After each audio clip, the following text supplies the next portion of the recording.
Well, hello and welcome once again to Yorkshire Gamer's Reet Big Wargames podcast. And we're on episode 82 today. And we are also the first episode of 2026. So I would like to wish you all a happy new year. Bit belated, but it's there all the same. And hopefully now I have retired. Have I mentioned that? We're going to have a lot more kind of a regular pattern with the podcasts. They do take a lot of time. I saw a lad, Ian Pegg, who does a historical podcast, who's just knocked it on the head because of the amount of time it takes. And I don't think maybe when you're listening to it that you realize how much goes into the research, the organization, the recording, the editing, and the post production of these sorts of things. And I'm not after any sympathy or anything. I'll do this for nothing. I do it for fun, but it is quite time consuming, and I can see, and it's happened to me a couple of times where I've kind of gone, "Oh, Jesus Christ, do I want to do this anymore?" But the enjoyment of it and the friendships that have developed as a result of this podcast are the reason that I keep going. So we're coming up to 5 years, would you believe now, of the show, and might have a little birthday party in February, which is when the anniversary is. So the Christmas brews of the Vineyard. Lovely to have Sean Clark back on the show, and the regulars Ian McDonald and Alex Sutherland were there as well to chew the fat. And surprisingly, considering the conversations that we had, we've not had any negative feedback, which makes a change. Uh, maybe after 82 episodes, I've seen all the naysayers off and the people who don't understand it. But it was a monster. It was nearly 5 hours, which was we just had so much fun, and I hope you did listening to it as well. Was a joy to behold at Christmas time. So we're into the New Year's now, and my guest today, Paul Mackay, is a regular in the magazines, as I say, doing tutorials. He doesn't do any wargaming anymore. He's solely into the painting and collecting. So this is a slightly different format to this show to cover that aspect off. But we have a little chat at the start, as you would expect, just getting to know Paul a little bit. Then we have a real deep dive into painting and painting techniques. And then we have a little bit of a top tips thing at the end. So I think you'll be kind of familiar with what's going on here. I did have to use a little bit of AI to recover some of the audio. For some reason, Paul's audio was off the scale in terms of volume and gain. So I had to mix around with that a little bit. So if and it also it doesn't help with Paul coming from South Shields and having a not that there's anything wrong with the accent from that area, but I don't think AI could cope with it in a number of places. You might pick it up, you might not. If you do, you'll certainly get used to it during the course of the conversation. So, as always, just sit back and whether you're painting or whatever you're doing, or driving or commuting, um, sit back for the next 2.5, 3 hours and enjoy my chat with Paul. So, without further ado, here's the interview.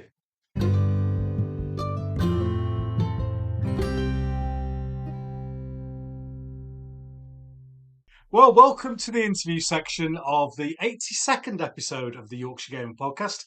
And today we are donning our budgie smugglers and diving headlong into a bath full of contrast paint. If you've opened up If you've opened up a Wargames magazine over the last few years, you will no doubt recognise my guest name. It has been producing painting tutorials for the Wargaming Press for a number of years, from Napoleonic French to something called Mantic's Epic Sci-Fi. More of that later, I'm sure. There isn't many places that my guest paintbrushes haven't been. He's also a regular in painting competitions and often has to hire a trailer to take home his winnings from many shows that he goes to. Our styles are very different, but we've had a good chat over the years at a couple of shows, so I think it's safe that we can have him on the show. And I thought it would be a good idea from someone who doesn't mind a bit of white undercoat or some watery paint. So let's give a big warm Yorkshire welcome to my desk guest today, Mr. Paul Mackay. How are you doing, sir? I'm doing very well, Ken. What an introduction. I Did, try did my see you best. did see ages to script that? Yeah, oh yeah, 10 minutes, mate, tops. Uh, well, It's lovely to have you on the show, mate. And like I say, we've had a chat a couple of times, haven't we? And I think didn't you come to my talk at Salute that time? Yeah, I did. Yeah, I called you as you were getting off the stage, just before security pushed me away. No, I have to have them two big burly lads to keep the Yeah. rest of the riff-raff away. But I'll let you through, mate. I'll let you through. So we're a bit of a different format for the show today because Paul doesn't do much in terms of wargaming, and he's a bit more of a painter. So what we normally do in the first section is we do the Venn diagram of wargaming right at the end. But I'm going to kind of bring it forward a little bit because whereas normally we have four wheels on our Venn diagram, Paul's a bit of a Del boy and he's only got three wheels on his Venn diagram. So just as a bit of an introduction, mate, you did say you'd had a go at a wargaming in the past. So, what's kind of your background, your introduction into your knowledge of wargaming, and kind of where you started and where you drifted away? Well, it's just the same thing. Ken, really, so many of there uh, people of my sort of age, in the just in the 60s. I started in the 1960s. Hmm. With the Attic soldiers and kids and other makes, like Matchbox and things like that. And then wandering to our local little news agents that's long disappeared. I found some little modelling magazines on the shelf, and there was about four. In those days, at the end of the month, things didn't automatically get sent back to the publishers. And I bought all four of them because, I liked making kits as well. I took them home, and in the back, I found a tiny little advert for Battle for Wargamers. Oh And yeah, in yeah. that advert, it had Peter Gilder, his hand, moving some Napoleonic figures. And I thought, oh, cool, they look brilliant. Where do I get those from? So I found some copies of Battle and started subscribing to that. And found out, that I could buy something from a company called Hinchliffe. Oh, classic. So in the late 1970s, to start buying those, and the little blue boxes would arrive, and you'd send away for your little what do you call it? Your lists that you could buy. Yeah, yeah. And then Hinchliffe eventually did a bigger list, which was like a magazine of all that content, which I think didn't actually have photographs of figures in, but had little line drawings of minis. Oh yes, yes, yeah. Remember them? And that was really exciting getting that. And I found a model shop in Newcastle called the Model Shop. And they sold Hinchliffe and Garrison. I would make little trips up there from South Shields to Newcastle every time it was Christmas and birthday, and spend my birthday money. And then just started collecting and gaming with figures with my cousin. I had a bloody French army, he had Prussians. He had a Macedonian army. And these were mainly all Hinchliffe. And I had an ancient Indian army. Then I got some ancient Greeks. Then we got into Lord of the Rings. I don't know if you've come across a company called Derek Creek, still there, Ken? It does ring a bell. It Yeah. does ring a bell. So we had huge Lord of the Rings armies, and the evil and the other sort of the goodies. I then spotted Games Workshop on the high streets and bought some of their figures. I was fascinated by the White Dwarf magazine and the painting that was in there, especially stuff by Mike McVeigh. Don't know if you've Yeah, heard of him. yeah. And shortly after that, I was about like late teens by that point. My cousin lost interest, discovered beer. I suppose I discovered beer as well. Good lad.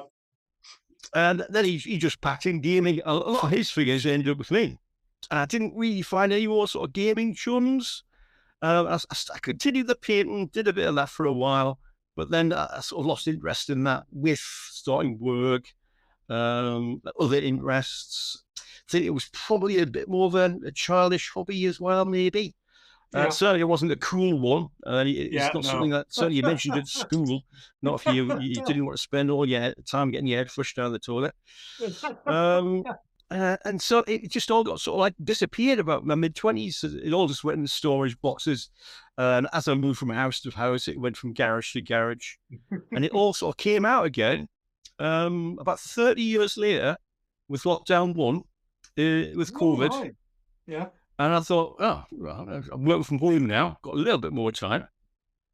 Or as a teacher, I had a lot more time really after I was doing some sort of tutoring, etc., from home, and Zoom, etc., and Teams and things, and Google stuff that you did do with lessons still with the children. But I did end up with quite a lot more sort of spare time. So I thought, I'll look in the garage, see what I've got. I mainly used enamel paints up to that point, but I had bought some of the Games Workshop's acrylics. So I had sort of tried those out a little bit. I just found out what I still had. Amazingly, a lot of the paints, still worked, even though they were at least 35 years old, some of them. Did you have to get a screwdriver under the top to get the paint off, get the lid off? Well, They were a bug. I used some pliers to get some of the twisty lids off the Games Workshop paints. The metallics were all just sort of like solid lumps, but some of them were still usable. I've still got some of them. Wow. I know nobody else will be able to see, but you'll be able to see, Ken. Oh, that's classic. I remember them. Is it hexagonal? They're the hexagonal ones. Yeah. Oh. And Who worth a few I've got quid, some of the that, even older ones somewhere. I'm not sure which one's the oldest. Oh, yeah. I think the taller ones are the older ones. Yeah. That one with the dip top, I think, is slightly younger, but they both near getting the pension. But some age those. Still, voice design's better than that though. Oh yes, much better than the newer type. So didn't get back into the gaming. Still not really interested, although I still love hearing about war games and things. I still get the magazines, but there's various reasons why I still get all the magazines. It's not just following up the war games content.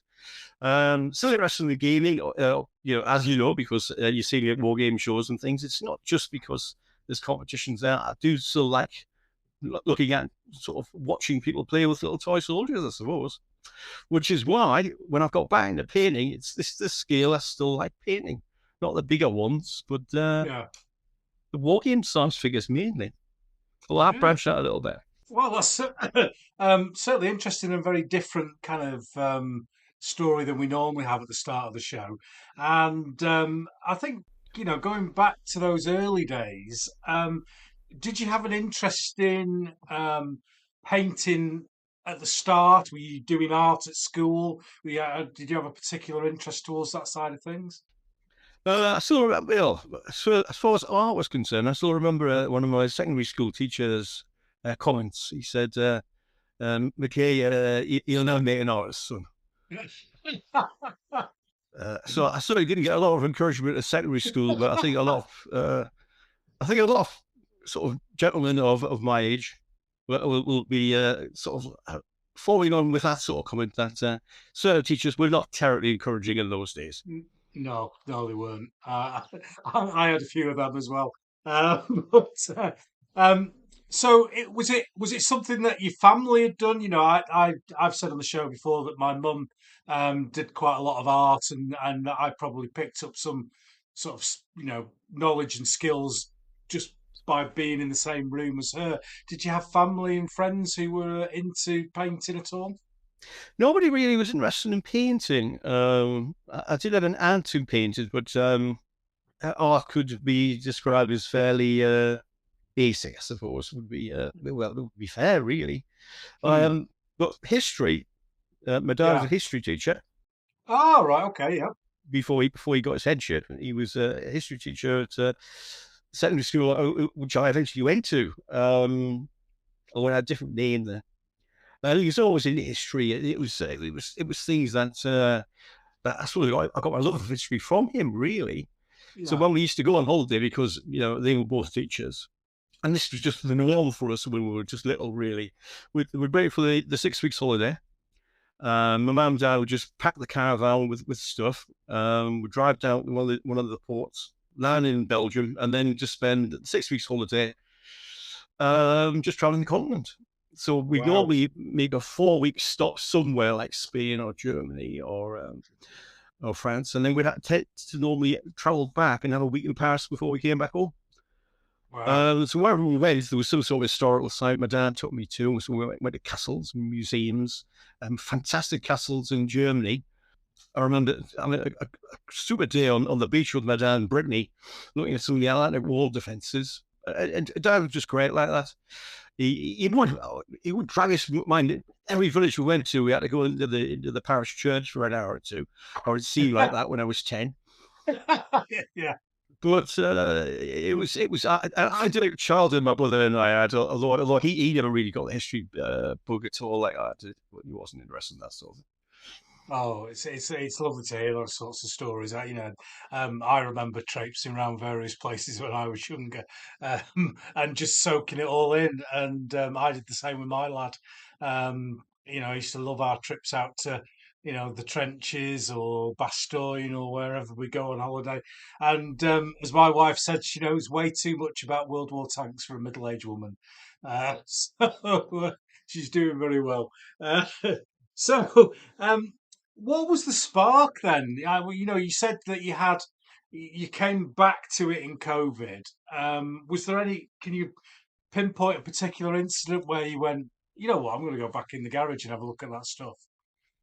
It was just I'd been meaning to do it for a long time, not to really get back into the hobby. That wasn't my motivation at all. It was just these things have been in storage boxes now for 30 odd years. Yeah, I'll go and have a look and see what I can do with them. The intent wasn't to get back into gaming at all. It was, this is just silly having all this stuff. A lot of yeah, it still has some value, really, if not to me, to somebody else. yeah, It shouldn't just be left there for, in another 30 years' time when I'm perhaps not here anymore, and then somebody has to clear all this junk out. So I've got 4 or 5 massive storage boxes filled with heavy, obviously all lead figures or lead and tin alloy figures. And I plan to sell them on eBay, which is what I did do. But what I did first of all with that, though, I based them all on mountain card. yeah. Oh, Artist's classic, mountain card. classic. Yeah, I thought I can get these a lot better. A lot of the card was, back in the day originally, these were rebased figures because they were all originally done on beer mats. oh, classic. Yeah. Single So beer mats already stacked them up, Paul. just a single beer A mat, and then it was single all hole. bendy in the middle, or curled up at the sides. It was cutting edge of the day, though, Ken, wasn't it? It was, mate, but I can't remember who showed me, but one of my mates had he'd either double or tripled his beer mats for extra strength. So yeah, technology's moved on a long way, mate. How do you cope with the warming with that then? I can't remember, but back in the day, it'd be like 2 or 3 layers of beer mats, all PVA together, held under a heavy weight until they just stayed flat, and then figures glued on. Well, Proper. what I thought I could do is I could make these better by doing very little. Although having said that, I had to do an awful lot with a lot of the figures because they were covered in dust and cobwebs. Yeah, But if I cleaned all that dust and cobwebs off, tarred up the painting a little bit, took them off the old bases, stuck them on some MDF ones, which I found at a company called Wargames, which I'm sure everyone's yeah, familiar with now. But for me, it was yeah. a new discovery MDF bases. All laser cutting done for you. All you had to do was get the correct size, although that sounds easy, doesn't it? Getting the correct size, the amount of times I'm always the wrong sizes. Yeah. Every time I'm eating one, and my wife says, have you got the correct size? I say, oh, yes. And it arrives, and it's always wrong. Do you know what? Do you know what I've done, Paul? I've put all my figures go on the same size base now. Yeah. Don't matter what it Well, is. that's wise. Everything's on a 60 by 60 base. So I just go up to the war bases staff now, and I just hand them money, and they hand me the equivalent in the same size bases. So yeah, sorry to interrupt, mate, but I just No, had to at say all. that. So I just rebased them all. And I thought, while I'm doing this, because what I did was, it was my cousin's army, originally the Russians, which he just gave them to me with them losing interest at the time. I've actually done this with the French and the all the other armies that I had as well. Although all the Rees ones, they disappeared many years ago. I thought, while I'm doing this, revisiting this Russian army, why don't I write the process of doing the entire thing? Because lots of them, I decided, were not really good enough to strip. Repaint. They should really be stripped. So I thought, I'll take a very old army from 1970s and see if I can make it sort of look as it would be done now, more kind of modern. So not only did I take them off the old bases, clean them all up, strip them, talk about different ways that you could strip metal miniatures, and then repainted them all. And I wrote the entire process, and I sent it off to Wargames Illustrated, and I thought, well, I wonder if they'd be interested in publishing that. Yeah. So their project manager wrote back to me and said, yeah, it's all right, what you've done, but the article length was well over 6,000 words. Yeah. A novel. Yeah. So he said, yeah, it's all right, but, we're not publishing 6,000 words in the magazine. So I made me think about that. What I tend to do, Ken, is we might talk about this later as well. I tend to probably overthink projects that I do for many of these articles. So I've done tons of research all about sort of Napoleonics and things. I got in touch with the Perry boys as well about some of their guidance as well. I can't remember the Russian historian that had updated a lot of the advice about how Russian uniforms, etc., were organized.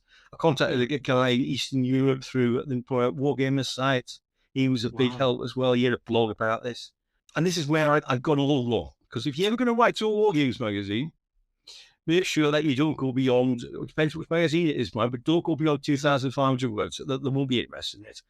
Even if it's fantastic and the best thing that is ever been written, they won't entertain it. So I wrote the process up, revisited it all, right back at 2,500 words. And that was sort of my kind of revisiting in painting, my little journey in revisiting painting figures in a more kind of modern way and writing it all up. And that was also my door into writing for Wargames magazines.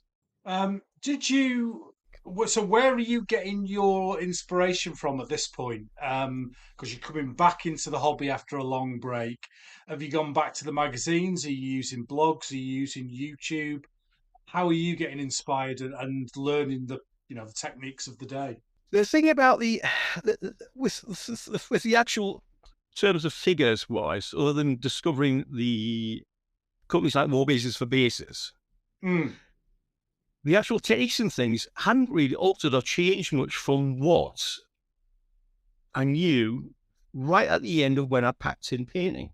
Although I discovered more things about certain products like washers and dry brushing. Because back in the day, sort of, when I was about 20 years of age, about 35 years ago, when I first got back into painting, all I was doing there was tend to be base coat, shade, and then highlighting just with basic layering techniques. So that is what I still continue to do, really, with those figures.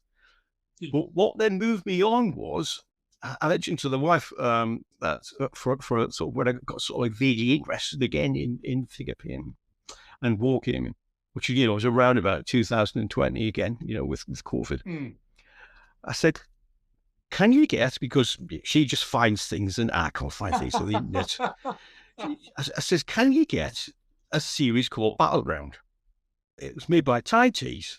Oh, classic! And it was presented by Edward Woodward. And I'm sure a lot of your listeners, and you know as well, Ken, will tell you what I'm talking about. And she turned around, she said, "No, you can't." She said, "You can't find copies of that anywhere." She said, but there's something called YouTube. I said, "YouTube?" So what's that? She said, "I found it on YouTube. You can watch it on that." So that's how I got into more modern painting techniques. By looking at the content on YouTube, because not only did I find Battleground, although I don't believe I think there's a couple of content creators, deliverers do have Battleground on there.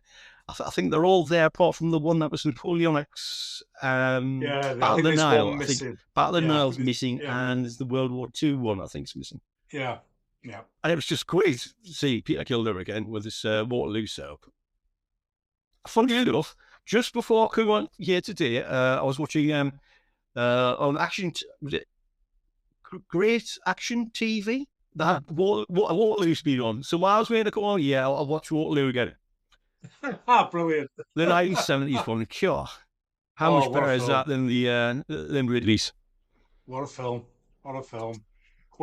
Last time I watched that, we were on holiday in Belgium and we went to Yeah, the battlefield the next day, and oh, it fantastic. was absolutely brilliant film. So we're going to go into lots of detail about painting and stuff very shortly, but I'm just going to kind of just round off this first kind of introduction, really, just talking a little bit kind of around the topic of painting. And you do a lot of magazine articles that we've spoken about, and you've stayed away from the wargaming side aspect of it. So when you are painting stuff for yourself, are you collecting it? Are you displaying it? Are you selling it? What's your is it a relaxation thing? What's your motivation to do the thing? It comes from various different angles now. Originally, I got back into the painting just to get rid of stuff that I had. I thought it could be a better thing to sell. Yeah. Then it was the actual painting that I really started to enjoy. Sometimes I find it a chore, sometimes I find it hard work. But it's the painting and the process and the end result is what I really enjoy. It's the looking at new techniques, trying to learn new techniques, looking at tutorials, getting feedback from far better painters than I am, looking at people's work on Instagram, which can be, very inspiring, but it can also be very depressing at times in one way. Um, and the end result that I enjoy and get the pleasure from is the actual process. Yeah. I don't know if you can see there's some shells on the back there. I do have some Mm, figures on the back there. But more stuff will actually just end up on eBay right. because I don't game anymore. I do occasionally look at stuff that's on shelves, but very rarely. And again, I ended back almost with the problem that I had before, which would be all the shelves are full. What do I do with this stuff now? It's going to go back into a storage box. It's not getting played with. I'll go back in the garage and back to square one, Yeah. which doesn't seem to be any sort of any point to that really. Yeah. So it's the process, the final sort of result, um, uh, but not then to play with or to display so much. And I do tend to just sell more stuff really. Mm. Do you do commission work at all? I have done. Yeah. Do you commission work? I think it pays much better than it does with eBay. eBay, I find, is a funny site in many ways because they're taking more and more money off you Yeah. for It's seeing you doing less. crazy now. I think people talk about eBay prices as if everybody's there who sells figures is sort of ripping people off at these, ridiculous prices that people pay for. I personally find that if I wanted to, do something minimum wage, say, try and get some job doing working in a bar.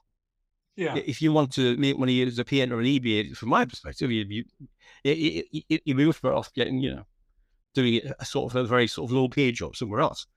Yeah. It's not. I mean, I know they are professional painters, and I do know some, and I do correspond with some of them at times. But I think it must be a very difficult job to make money. Having said that, I do appreciate though if you're doing it professionally, you can charge and you should be charging a lot more than you would do on eBay. I just don't find eBay the returns you get for the amount of effort and time you put in is there. But Yeah. it's not something that I do as a living. Obviously, it's something that maybe supplements my pension slightly. But I'm not going to retire on it and start buying properties in Monaco, etc. with it. It's not for that. But since it's just for fun, you don't really mind doing it. Mm. Um, I think with eBay, you are gambling, aren't you? Really, that there's somebody out there who wants whatever you've just painted. I mean, I'm looking at some 28 mil Italian wall yeah. Spanish gendarme next to me. does anybody actually want them? And if Mhm. they do, is there, you might be lucky and get two or three people who want them, and they bid and bid and bid and bid, and you think, oh wow, I am getting me flat in Monaco. But then you might put something on the following week, and I've got Yeah. Prussian Napoleonic guns next to them, and nobody might want them. So when you're painting as a commission painter, I think you're doing stuff that people have asked for, so they'll pay a bit more. Yeah, I totally agree with you there, Ken. But the problem is, a lot of these toys are quite expensive anyway, aren't they? Yeah, And then once you put in what I would consider sort of like a quite a low price for things, a lot of people still aren't interested in that low price for the amount of work that's gone into it. yeah, Because even though it's not very much money in terms of how many hours or how much time I might have put into a piece, or anyone's put into a piece, yeah, it's still a lot of money for toys. yeah, yeah. It's very hard, and I think we both of us know how long it takes to put together a decent figure. And even if you're charging minimum wage, that's sometimes and quite often a lot more than people are prepared to pay. Oh yeah, yeah. Yeah, which is a real shame because there's a lot of fantastic people out there doing this sort of stuff and not doing it for very much money either. Um, is there some other people? I mean, obviously, not including myself, Paul, but other people painters that you look up to or people that inspire yourself? Sort of historical painters, Mm, Ruben Torregrossa, a big fan of Ruben's work. yeah, very nice, very nice. Sasha Hearn, Yeah. Oh wow. Yeah. um, George Hatsopoulos. I don't know if I've pronounced George's name properly, but he does some great work. Is he the lad who does it? It looks like an airbrush technique. And that's George. Oh, he begins with a G. Yes. Right. Okay. But Is it Galza? Oh, I can't remember. But I think yeah. I know exactly who you mean. But yeah, he airbrushes a lot of things. He does a lot of medievals. Yes. Is that the Yeah. I guy was you're looking. thinking of? Yeah, I was looking at some of his military order crusaders earlier on today. Yeah. Lovely, not big kind of wargaming output, but very similar to Sasha Hearn in that it's smaller numbers but really really high quality Mm-hmm. of stuff out there. There are some fantastic painters out there for people to, and lots of different styles as well. David Imrie's work as well. I always like watching Oh yeah. his sort of stuff. Oh, But somebody I just don't, some. well, just ignore them again. I'm sure there'll All just be right. some. I think I've scared them away. Oh, good lad. Good lad. Good lad. Actually, I'm hoping it's not to do with the wife. We did mention something about what was you saying? Upgrading the Wi-Fi. So I hope I'm just told out to go. Oh, Did you you'll let the be. Wi-Fi guys in? They didn't come. No, no, no. There's no record of it. I'll cut this bit. Don't worry. Oh, brilliant. No, Right. I'll keep it in, Ken. So, I just want to, just before we move on to the painting side of things, I just want to kind of talk about your setup at home because I think people do painting in all sorts of places, and it looks like from the camera you've got your own little room where you can do that.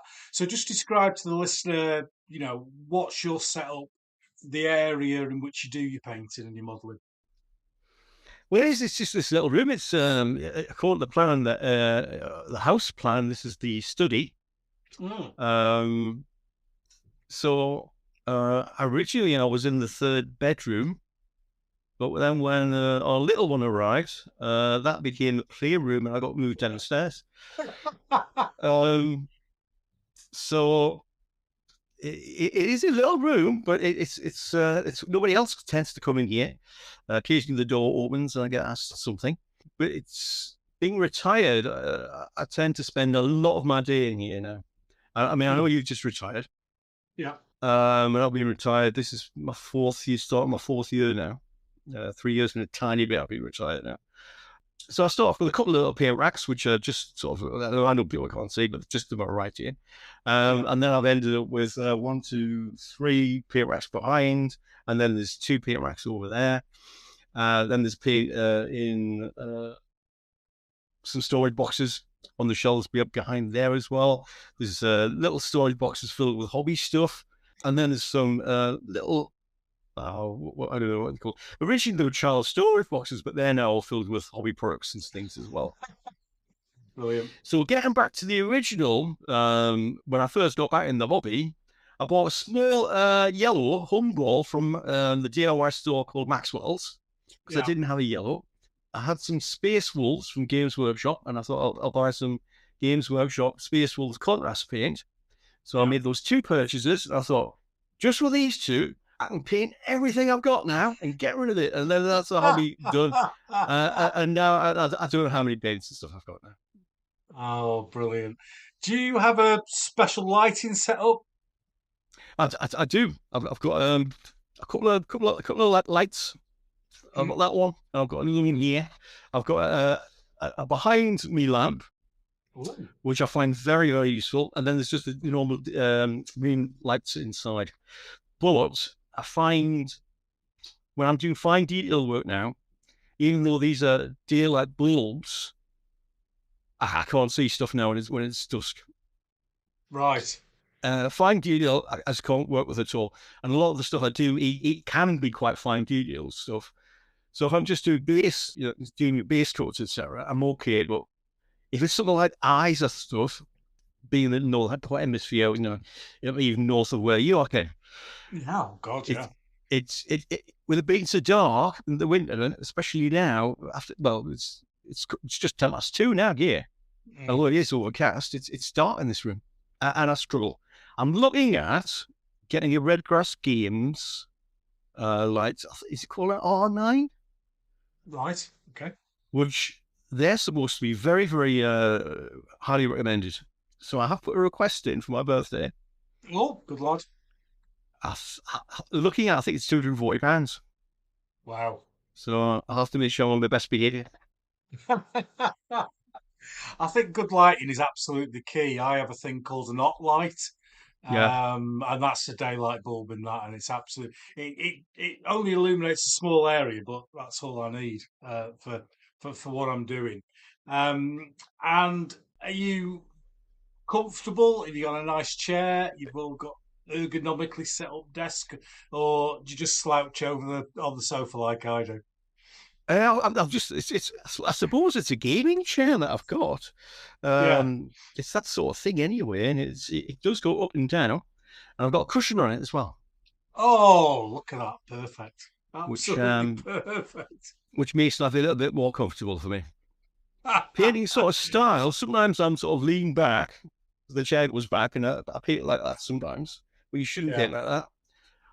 Normally, I'll sort of like be braced kind of with my elbows on the desk in front of me, and then sort of grab your figure, and then with the paintbrush, and then you sort of brace with that so you can, well, stop slipping about really, and make sure that the paint goes where you want it to go. Ah, excellent, excellent. And just finally on this little section here, do you do everything in that room? Um, or what I'm thinking about mostly is I don't know whether you, I don't think I've seen you do it, but I use oils quite a lot for All right. horses, and undercoat as well. And I wouldn't dare do that in this room. So I'm lucky is that I've got an old Victorian terrace, so I've got a cellar. So do you get banished elsewhere for rattle can work or in the Rattle can, I garden? wouldn't dare use a rattle can in here.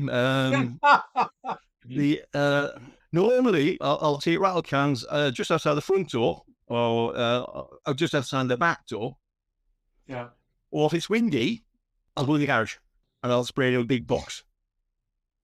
I don't There's really not. care where overspray goes if I'm spraying outside, because that'll just overspray into the little bit at the front garden or in the grass Yeah. at the back. Although I'll be a little bit careful because I've noticed I'm getting white little spots on the paving stones outside the front door. Nobody else has noticed, so I'm all right for now. But I Yeah. did also notice, which is Actually, I did put my hand up for this one. That some overspray had come uh, on the window panes outside, Right. and went on the glass. Now that took me ages to get that off. I bet it did. I bet it did.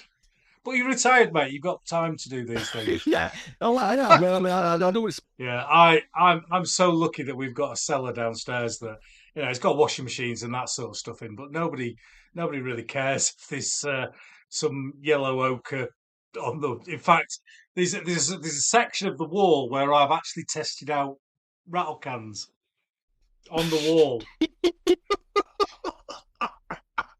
I might pretend it's a Banksy and sell it off for 3 million quid. could do. You, you never know. You never know. So, I do get torn for the smell in here sometimes, though. That's well for various reasons, but it's mainly through Talia extra thin cement. Oh yes, that's got a nice smell to it. Especially when it's mixed with spoon glue, Yeah, and white spirits. Turn.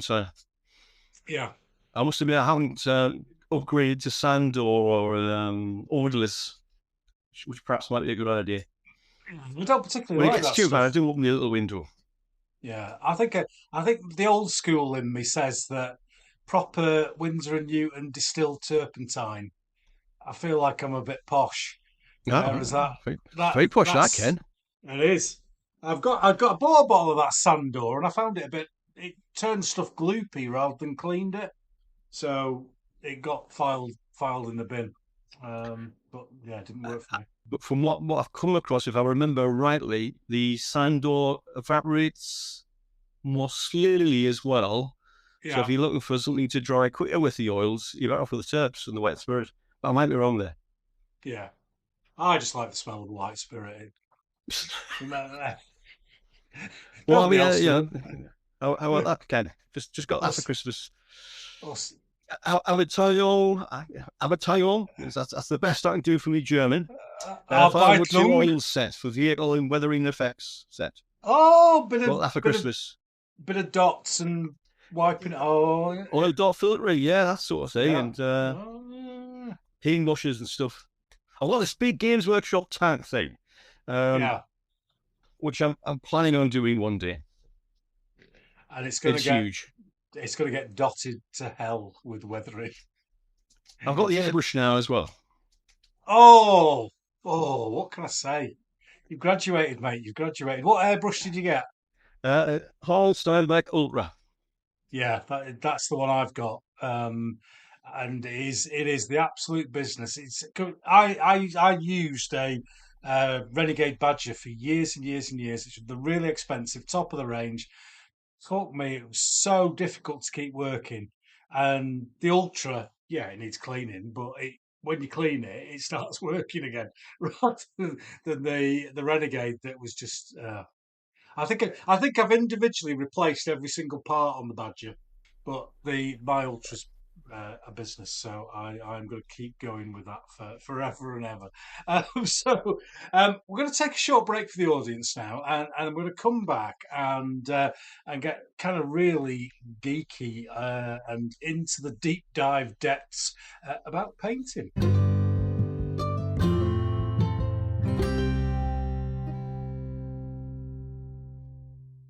I have, mate. Oh god. I have been recording for 20 minutes or more and realised it's not been recording. Well, don't worry, don't worry. Right. We're we're going to have a chat now about painting and painting techniques and deep dive into a lot of things. And I think the way that I approach painting is for a specific reason. And I know, Paul, when you've done some of the articles that we'll talk about later on, you've approached things from different ways. So it's kind of not really. I know it's not. We're not really trying to say to anyone this is the right way of doing things. We're trying to say that there are different ways of doing things, and horses for courses is the old way of looking at it. So um, I'm just going to go through just different things, Paul, as we go along, and things will overlap and what have you. But I'm going to start right at the beginning, and just kind of explain what I do, and then get kind of call and response with yourself, really. So the first thing I'm going to kind of broach really is when I start to paint something, I think about what I'm going to do with this model. What is my end goal with this? Am I trying to win a competition? Am I trying to complete a 128 figure pipe block? And that determines in some way the processes that I'll carry on. So do you have like a planning stage when it comes to painting stuff? And I know you paint a lot wider, inside and outside of the historical hobby. Do you kind of sit down and scratch your head for a few minutes and think, right, this is what I'm going to do, this is what I'm aiming for? How do you go about that process? Nah, it's a difficult one, that.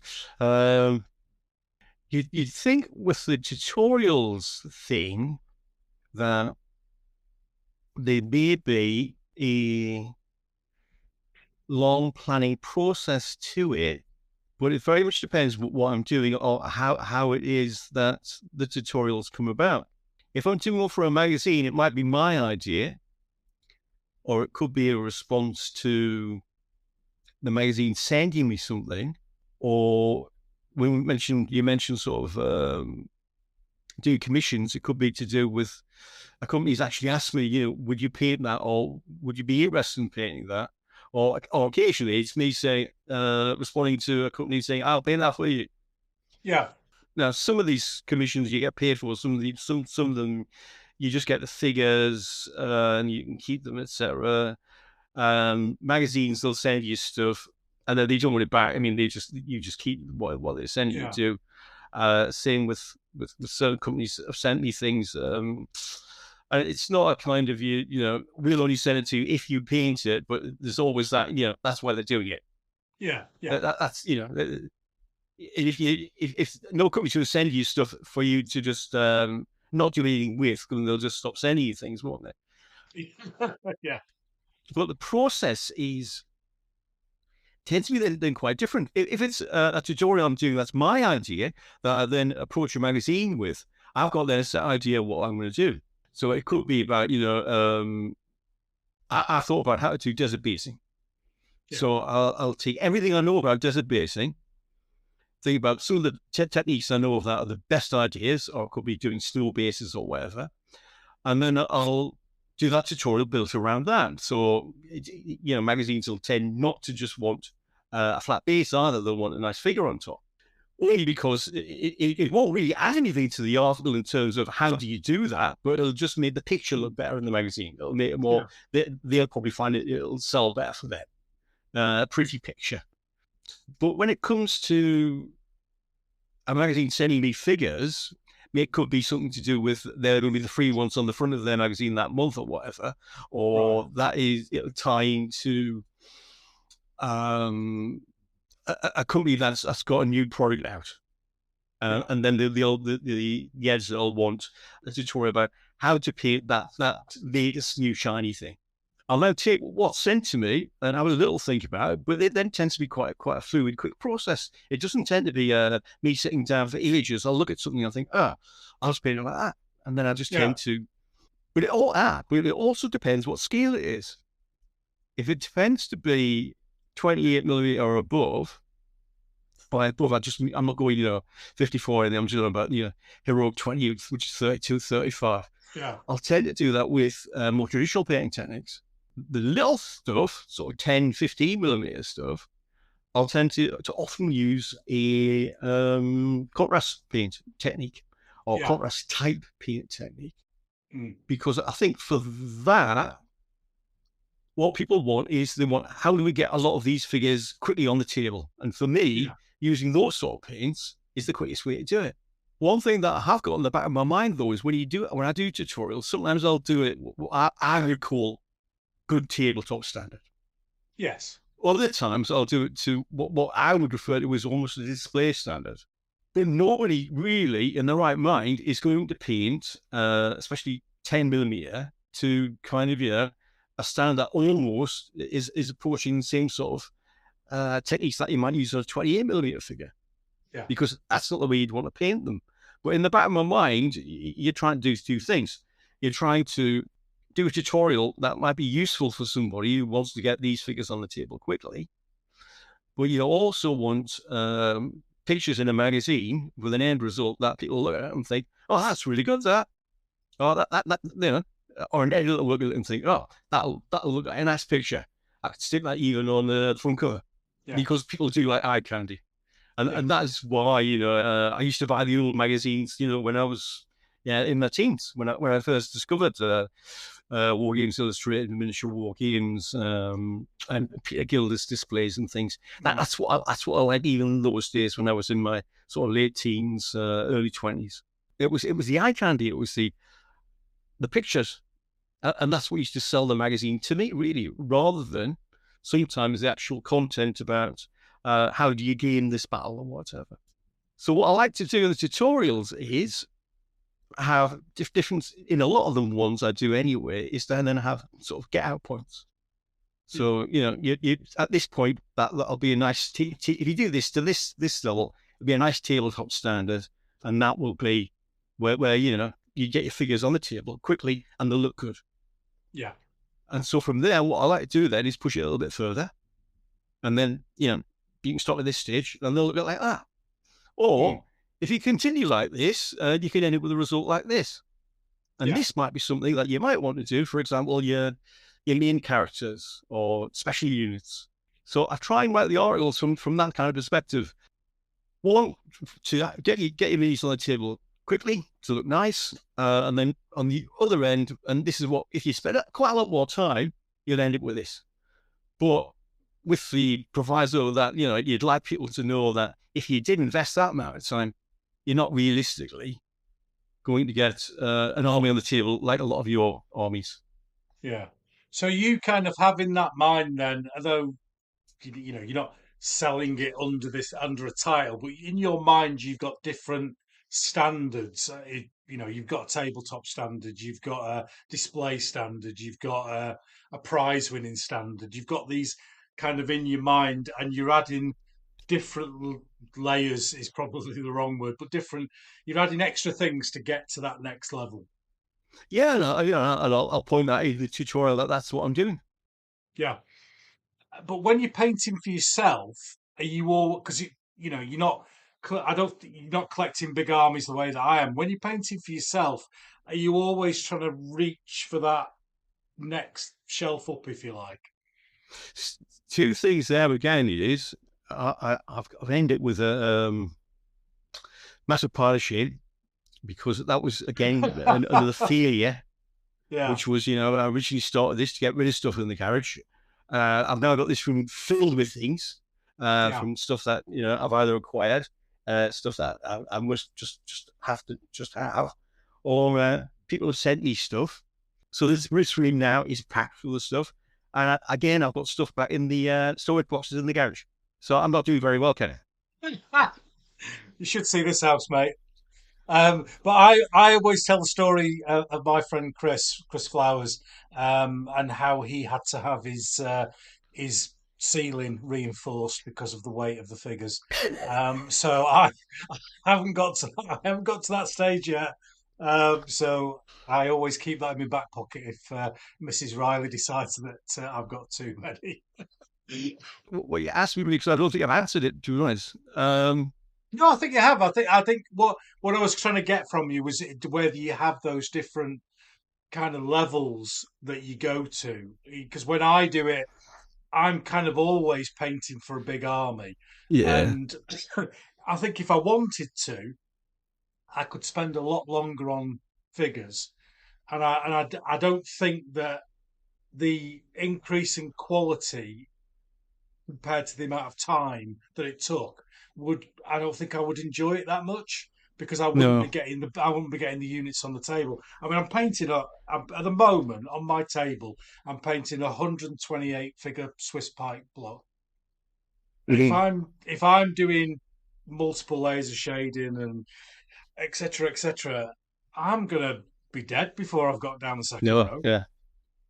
So it was just that, your thoughts on that kind of process, because a lot of people talk, don't they, about the 3 foot rule and getting stuff on the Mhm. table.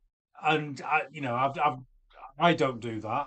But then, your figures, when they're being shown, are often very highly magnified, aren't they? They're on the Yeah. front of a cover of a magazine. The close up. So you've kind of got to take that time to get it right, because some idiot's going to go, oh, oh, Paul, you bloody got that wrong, and it's a bit wavy, that line there. Yeah, well, it is. I mean, there's the thing is that I'll update what I'll call tabletop standard because I do need to get rid of, or I need to get them painted certain figures that I've got. But there's the other things that if I'm painting something that I would consider would be fairly high end in a tutorial, Yeah, it'll take me a long time.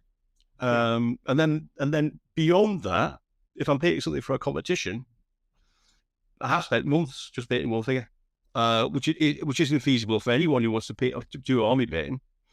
And it wouldn't be feasible for a tutorial either because what would I be doing that for? I mean, you submit stuff to magazines before. You don't get involved with magazines if you want to get rich. Again, no, you only pay for magazines or write for magazines if you enjoy doing it. yeah, Yeah, you will get paid for it, but well, it depends. I mean, some things you do for certain magazines you don't get paid either. But mm, it's something you want to do. So competition sort of standard painting, it's something you're going to have to enjoy doing and think of it, what is the end result of why you're doing that? Because in terms of investment in time, it isn't something you can feasibly do for what you're interested in at all. Because yeah, when you said you'd be dead, you literally will be dead. yeah, And what would be the outcome? If you're going to, because I remember talking to somebody about something I did for a competition, and competitions. Because when I first started doing the Hammerhead one, for example, yeah, the first year I entered that, there were a lot of units that I would have considered very nicely painted Wargames figures yeah, by a Wargamer who was good at painting. Now, I think things have moved on from that, whereas your average Joe, very good Wargames painter, would struggle to place in certain painting competitions that are designed for wargamers or people who are interested in wargames figures. And I think in some ways that's a big shame because somebody who wants to paint, say, a very large unit and enter in a historical unit painting category, I would say would not now be able to win if that is what they wanted to do. They'll end up with a beautifully painted Wargames unit, and everybody on about the 3-foot rule, because I'm a bit torn about the 3-foot rule, Ken, because I think if you walk into any big show, you'd mm, be able to spot, say, a Parish table yeah, from really beyond 3 foot away, or a bulking cell, yeah, or your tables yeah, from way beyond 3 foot away. So I do know exactly what people mean by the 3-foot rule. But I think you can tell even from a fair bit away that table and that setup is a little bit better than, say, that one over there. yeah, And you can tell beyond 3 foot away. But this sort of shift now, and I think it's a little bit of a shame, really, is that you've got to buy into how competitions are run now. mm, So if you look at it, I think some of this is, to be honest, is being driven by Golden Demon. So if you look at some of their categories, it'll have a unit category, 3 figures. So if you're painting more than 3 figures, 5, 6, 7, those additional figures you paint have to be painted as good as those first 3. So you may, I suppose, if you manage to paint a large unit as well as the first 3, mm, you might be in a slightly different, better position than somebody who just submits 3. But if the amount of time that's been spent on the 3 figures, the other guy has to match that over 7 or 8. So they'd be better off sticking to 3 as well. So if you look at Salute now and Hammerhead, sure, that Wargames Illustrated run, they changed historical unit now to 3 figures. yeah. And I but as you probably know, Paul, listening to the show, I have a number of rants on here, and that was one of mine because that is not a unit. No, it's Three not. figures is not a unit, and I had a bit of a laugh and a joke with Salute a few years ago about the size of unit, and they expanded it purely because I moaned that I couldn't get a 96 figure pipes Yeah. block in. Uh, so, but no, it's and I look at some of the stuff and I think that's brilliant painting, Hmm. but is that a war games unit? And I No, don't, it's not. yeah, and No, I don't think it is. I don't think it is. it's not a war games unit. I think last year for Hammerhead I entered 12 figures, Yeah. which was based on Napoleon the Heights of Borodino. Yes. I can't I remember remember the it. artist, Yeah. but it was the Perrys did it in the Wargames Foundry range, Mm. not their own range. And I did 12. That to me, although it was on a plinth, you could take that off and put that on a Wargames table. Yeah. This year, for the same competition, I'm entering 3 Victory Scots Greys on a Mm. plinth. You Yeah. can't take those off. I can't get off the plinth anyway because the base is all cut off and they're all pinned to the base, and the sort of seating work that's done on the base, it couldn't come off the plinth. Whereas Mm. the other unit I did do, it was on a war base's 3mm MDF. Mm. There's a little blob of PV in the middle, tiny little bit, and some blue tack on each corner. Yeah. It will come off if I take it off very carefully, and it would go on a war games table.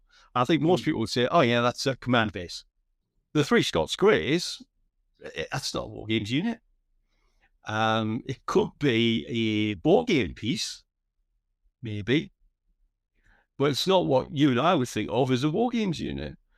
But I did 3 figures because, in many ways now, you're penalising yourself if you don't stick to what the That very, rules yeah. say. You know what I'm like breaking rules. Yeah, well, yeah. Mm-hmm.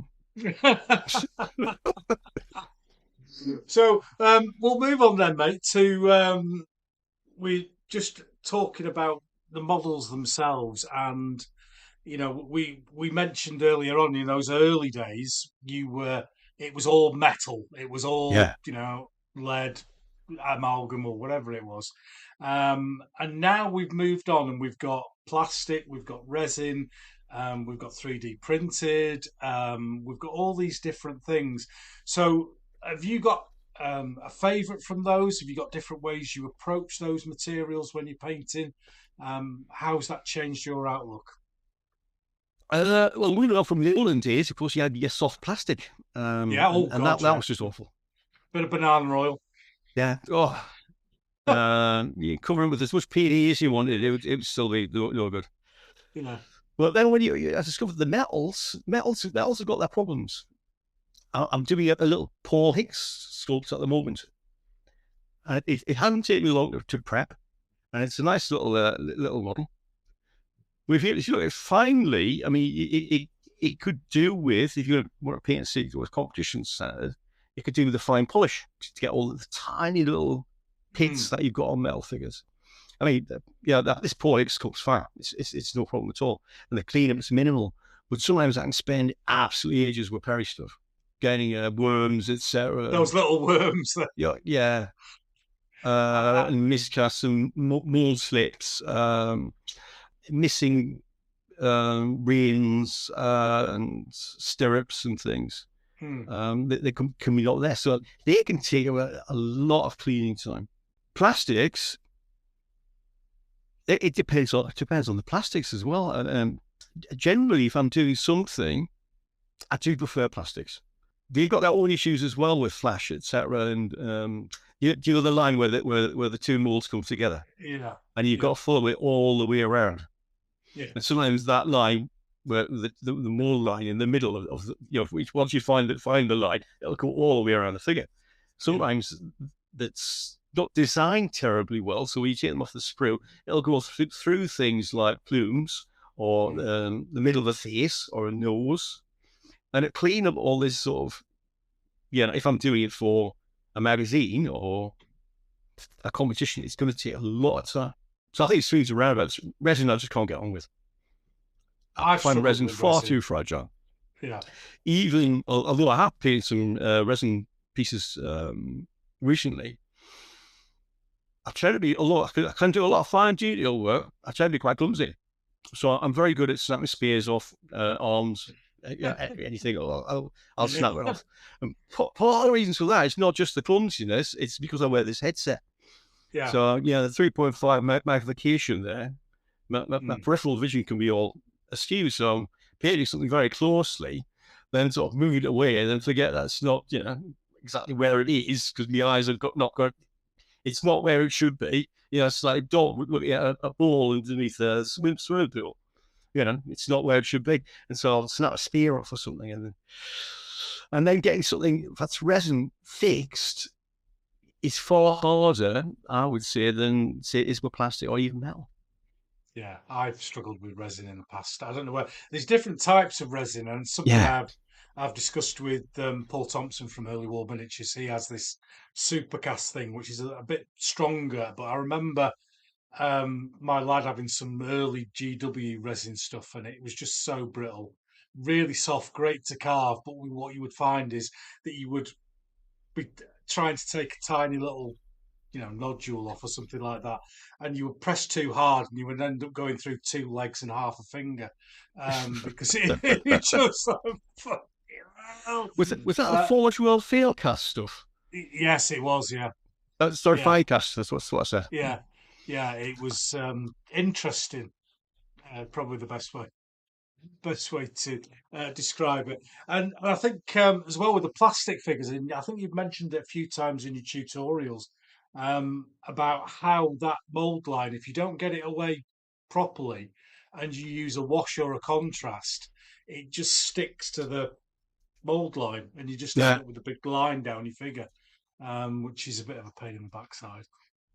Well, it's just like what you said before. If it's going to be stuck on the front cover of a magazine, you can't have that new line there. So sometimes I can spend. Oh, well, I'm actually doing some 10mm war cradle ones at the moment, and I'm on now day 2. Not because they're badly cast or anything, or the mold lines are um, or bad. There's nothing wrong with the sprue. It's just I'm now on day 2 cleaning it all up, even before I've undercoated it, Yeah. because it will look bad in photographs. And this is for Mitch Wargames and John, who God bless John, he's a lovely fellow, the editor there. Mm. But the magazine, I don't know if it's John that decides this or somebody else who does the layouts. I don't know. They do take quite very small figures and blow them up very large in that magazine, much bigger than they would do in, say, Wargames Solutions and Strategy or Wargames Illustrated. So it's not forgiving at all. So if the cleanup's not there, the paintings, and if you're going to use something like contrast, it will go on to Mm. that null line that's not cleaned up. It's the same reason why with the metal figures, a lot of contrast paints again are not very forgiving, because the contrast will gather in every little pit. That's why it's all about polishing metal figures. Otherwise, it'll gather in every little pit and feeling or line or where it hasn't come out cleanly out of the mold. With your metal figures and contrast figures in paints, which is why I think they're better suited to plastic figures than they are actually the metal ones, Mm. especially on horses. So how are you getting rid of these fine lines then? Are you filing or are you cutting or how are you getting rid of them? Uh, just move my hobby knife. Yeah. Although I've just bought some Tamiya sponges and sanding sticks.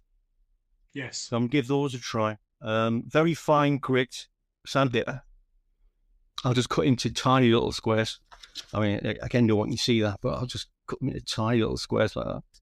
All right. Yep. Yep. And with that, you can get into corners. And in some ways, your tiny little bit of very fine sandpaper will get somewhere where your hobby knife won't get. Or if it will get there, you'll put your hobby knife in, and as you come out cleaning the mold line out, you're likely to take a bit of the detail out. I'm doing tiny little 10mm tank tracks at the moment. So the mold line's gone all the way in between the middle of the tank track. Oh God. So if you're going to bounce your modeling knife or take some of the Mm. treads off, or you're going to be potentially going to do damage to the model. So your tiny little bit of square sandpaper, very fine grit, can take all those off every time the mold line runs into each tread, for example. So that's what I'm here to. And then if it's not completely smooth, I'll run across with, to me, extra thin cement. Oh yes, just to Just smooth it all out, yeah, yeah. smooth it all out. Good idea, that. Good idea. Well, And if everybody's not top tip. familiar with that cement, it's got a little brush. So it's just brush Yes, out like that. Brush applied. I use a thing called Plastic Magic. It's very similar, but it's the one that Rubicon recommend. All right. Um, After having Rubicon figures fall apart on me, Because that plastic's a little bit different from, it is from yeah. other stuff, yeah. But it's very good and it works on normal models as well. There is the level of danger in this tip, but I steal my wife's nail files, um, and then I get bollocked when she finds them on the paint table. But Yeah. they are very good at sanding figures.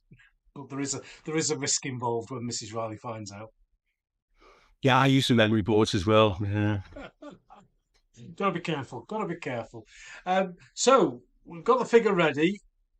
Do you ever? I've seen, from your tutorials that a lot of them are white undercoat based. Is that your main go-to, or do you mix and match with stuff? If I'm doing something like, I don't know, Perry Wars of the Roses figures, for example, Mm, I'll use black. yeah, But primarily for everything else, I'll always start from a white rattle can. It's normally Halfords I use. yeah. Oh, very good. Um, there's lots of different advantages from using a black and a white. And I know, sort of from my perspective and yours perspective, there's different reasons again why you use a black or a white undercoat. Because you approach things from an oil painting perspective, whereas I often just take it from I don't know, single figures or whatever. Yeah, It depends on what standard I paint them to. But I would say, though, having said that, that if you look at a lot of content creators, a very high level of standard painting, black undercoat is also very, very popular with display standard painters. So I don't think black or white or a grey undercoat, anyone is better than the other. I just think one suits the style you're then going to adopt to then finish that figure. yeah. I totally agree, Paul. It's all about technique, and we'll talk about the dreaded contrast paints shortly. Um, but I have I been living in Yorkshire all my life. I don't like change. If I get something and it works, I'm sticking with it. We've still got gas lights here. They work. I'm not bothered about it. But it's if I used a white undercoat, it would take me 3 times longer to paint the Yeah. figures, and I think they would look pretty shit because Mm-hmm. I would have to completely change everything that I do to get it to work. And a lot of people, oh, you should use white can. It makes your figures look brighter. Mm-hmm. Well, I must have painted 100,000 figures Yeah. comfortably, and nobody's ever said to me, "They're a bit dull, them, Ken. You're Mm-hmm. going to brighten them up." So I can live with that. But like you say, I think it's more about. And have you tried this zenithal paint, Mm-hmm. which is I'm going to swear now. I call it fucking about. Mm-hmm. You remember the old advert? Do you take 2 bottles into the shower? That one. Yeah. Well, I'm not mucking about and undercoating my stuff twice. So, have you used it? Have you found any benefits for Zenithal highlighting? I have used it occasionally. I think what you see, again, this two. Sometimes we're talking from two different perspectives, Yeah, because I don't think, unless you're going to use something like use zenithal spray, or slap shot or grizzle, or use fairly translucent paint, I can't see any benefit from using that method from the way you paint, Yeah. because you look for a paint, I should imagine, that's got good coverage, that you get good opacity quite quickly, and you'll, in a way, have to use paint that's quite thick and gives good opacity because you're using Yeah. a black undercoat. Well, you see, I've got a bit of a saying for that. You'll be Yeah. familiar with Duncan Two Thin Coats Roads. Oh yes. Well, I'm Ken One Fat Slap Riley. Yeah. Yeah.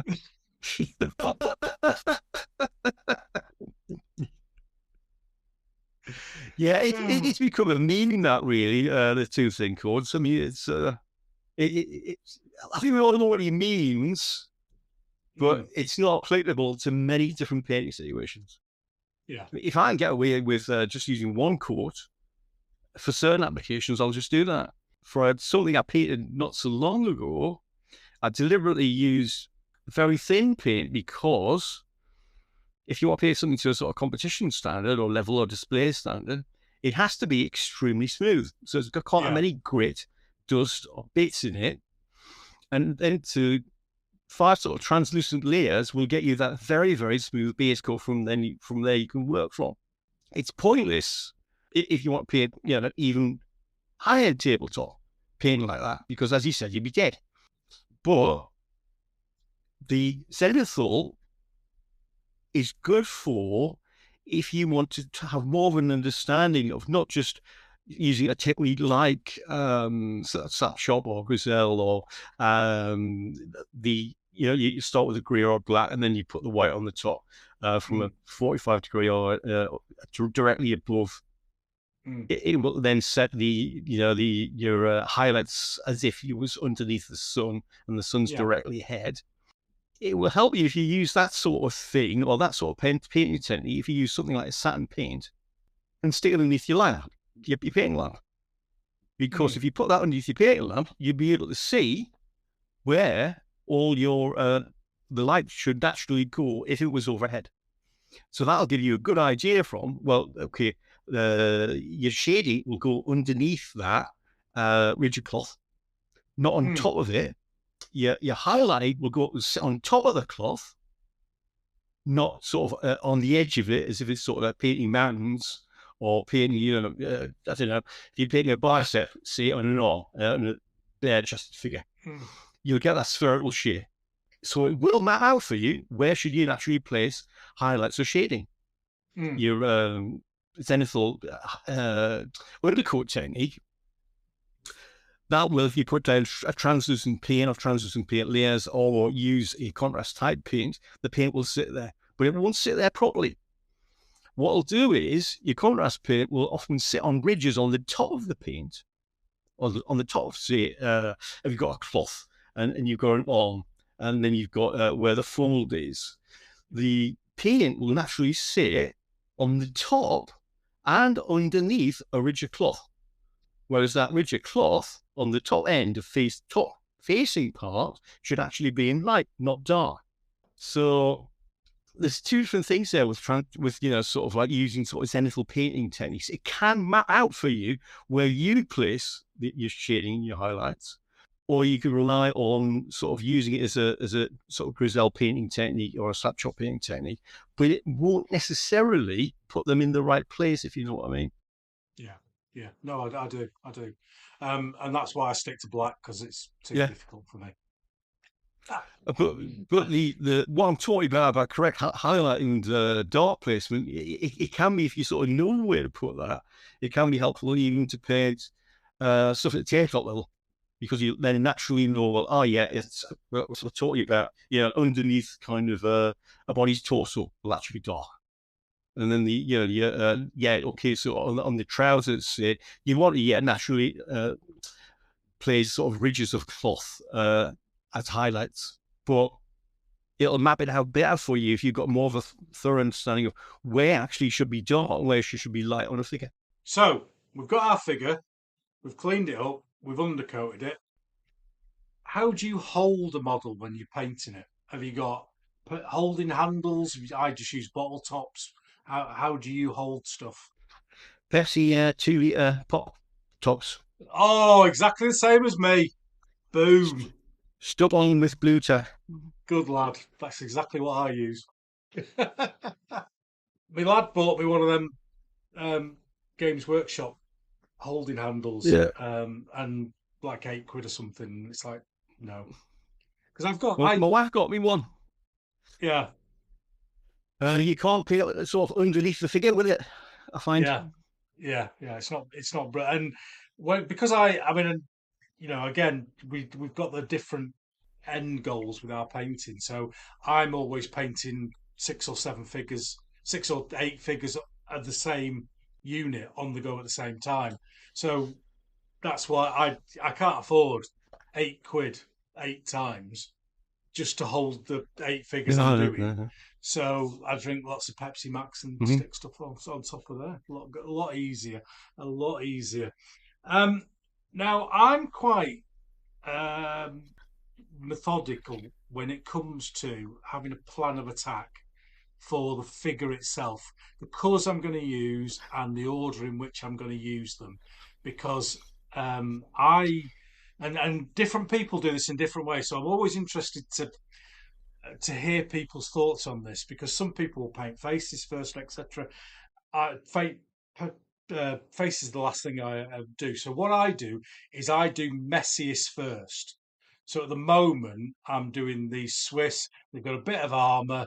I use dry brushing and pin washes and all sorts of stuff for the way I do my armor, and it's messy as fuck. I can't keep it off faces and clothes and everything. So I do that first, and then when I paint the clothing, I'm just painting all over the mistakes. So do you plan your attack? I'm going to do this first, that, then this, that, and which way around you do stuff.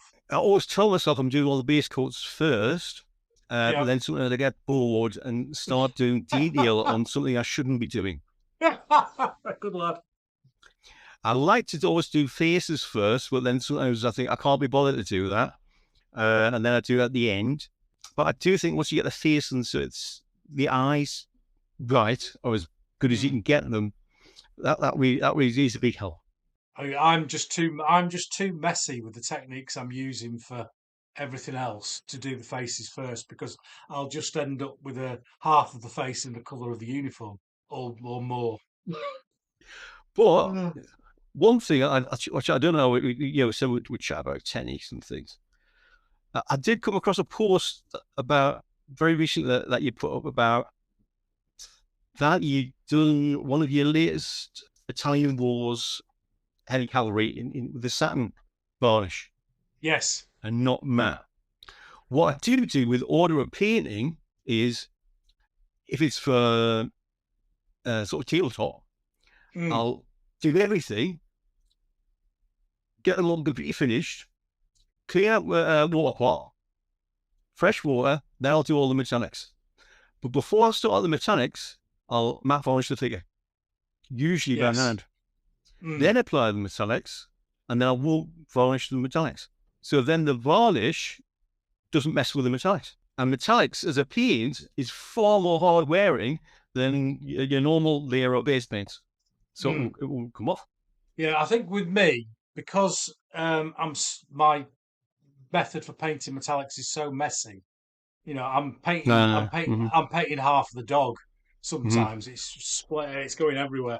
That it has to be done that way round. Mm, And then that gives me this problem with the varnish. But it's not too much of a problem, because I quite like the satin varnish on horses yeah. anyway, just to give it that sweaty, ridden look. Mm-hmm. Whereas because I've got the Windsor and Newton matte varnish, which is just really, really, really matte. There's no sheen to it whatsoever, and that just kills. I think it kills horses and Yeah. metallics. So I kind of stay away from it. But yeah, I'm okay with it. I've had Honest. too many disasters with rattle cans of varnish, so to use them again. Yeah, I no matter what I do, it's all to do with humidity and Mm-hmm. temperature. And no matter what I do, I can't stop flags frosting Mm-hmm. with a rattle can. So I always spray them with the flags off and then put the flags on and hand varnish the flags. But there is, and I've had it. I'm sure you know that's what you're alluding to is you do a fantastic figure, you Hmm. rattle can varnish it, and then you come back the next morning, and it just looks like it's covered in snow. Yeah. It's so Snow disillusioning. with fine bits of grit in it, Yeah, even. yeah, yeah. It's horrible. And then I found the only way to get that off is to repeatedly like dab it with turpentine on Hmm. a what was cotton bud. But even then, 4 or 5 layers, 4 or 5 goes at it to get it clean. It's a oh, bloody nightmare. Anyway, so I think we've kind of covered this uh, during the previous conversations. Is paint types, and I know I have a big rant about contrast paints on the show for a long, long time, but they just don't suit my painting style No. at all. But you were talking earlier on, Paul, about enamels, and that was your kind of starting Hmm. point. And I don't know if you know a lad, James Roach. No. No, he's got a website called Olicarnia Lad, which is Olicarnia is Ilkley in Roman, Right. and he's a fantastic painter. He lives just outside. He lives in Ben Redding, I think it is, just outside Ilkley. Hmm. And he's a fantastic painter, and he still uses enamels, Right. which I just think is amazing because I think the whole world's moved on. Uh, but when you're doing your articles, etc., sometimes people are giving you, here's a set of paints, paint these Hmm. figures with it. So what are your experiences with doing that? And if you had to choose yourself, what would you pick? I can't use contrast paints for display painting because even if you get quite good at using with them or contrast type paints, they generally don't suit high-end painting Yeah, because although you can get a lot cleaner finish than I think on social media that some people think you can, you will sometimes get coffee staining and they won't dry completely smoothly across the figure. They yeah, also, of course, don't suit flat surfaces very well. yeah. I can't imagine contrast painting a 28 mm minifigs from the 1970s. No. I don't think that'd Well, it work. always been Toy Soldier. Then were they? Your old Yeah, minifigs. yeah, The yeah. bit The sort of old Britons, school. the old Britons. Yeah, classic. So when uh, is it is it based around again? What you're if you're doing it for a magazine and they've said use these contrast paints, you'll do the best you can with it. Mhm. But if you're doing something for yourself for a competition, you are using more, let's call them traditional techniques. Yeah. Normally, so you're dead right. Sometimes the article, I get article requests from editors, and they'll say, "Could you use contrast paints?" Hmm. Because I think that's what people will want to follow a tutorial of. Yeah. The editor will think, well, I think my readership will like this painting with contrast paints because that's what a lot of people want. They want to get their soldiers done quickly into a reasonably high standard. So Hmm. can you please use contrast paints? And I will use the GW ones. I've got a lot of the Express ones from Vallejo. I'll find some colours work really, really well. Others I don't really like. And that's to do across all paint ranges. If somebody says to me, what do you think the best paint range is? Well, obviously I haven't got every paint range, but I do Hmm. have quite a lot of paints from lots of paint ranges. And what I Hmm. tend to, if I was somebody going to ask me which paint, which company should I buy my paints from, my advice would be select the paints or colours you like, not the paint range, because certain companies make, I mean, I really like GW Reds, for example. So Hmm. I like using them a lot. I like Filio Silvers. I think they're much better than, say, GW ones. I like quite a lot of the more muted colours that Army painted to in their new Fanatics range. So it's colours and paints from certain ranges that I think work really well, rather than say this paint range is much better than everybody else. And I think any paint company that's saying, this is the best paint range, you should buy ours, it is marketing rather than any sort of real reality or truth in that. Do you find, because I actually do very similar to yourself, I will find a colour that I really like.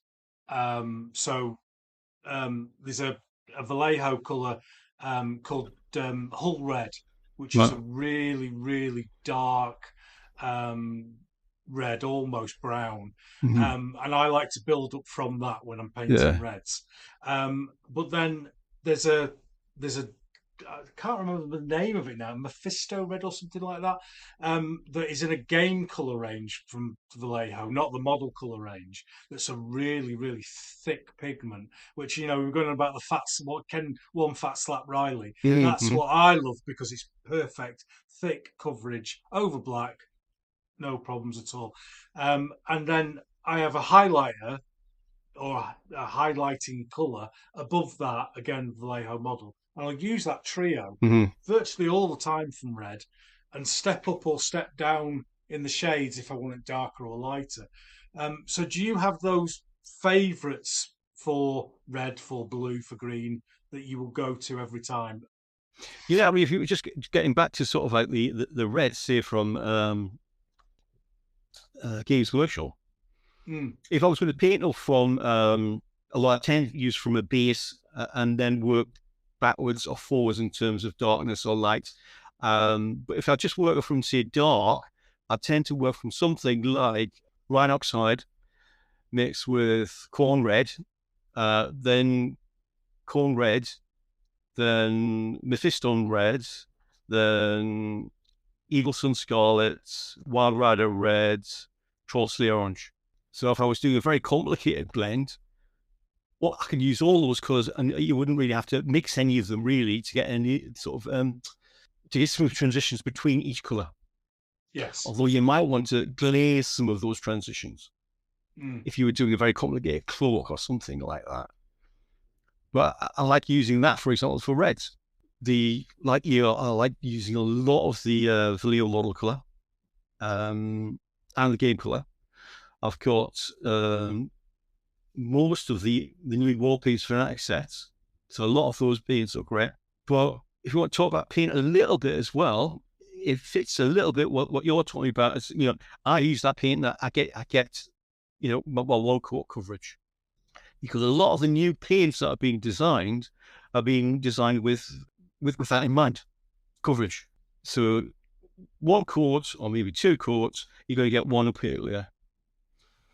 But sometimes because of that, the pigment mix has got more white in it than mm, a paint that would be more vibrant.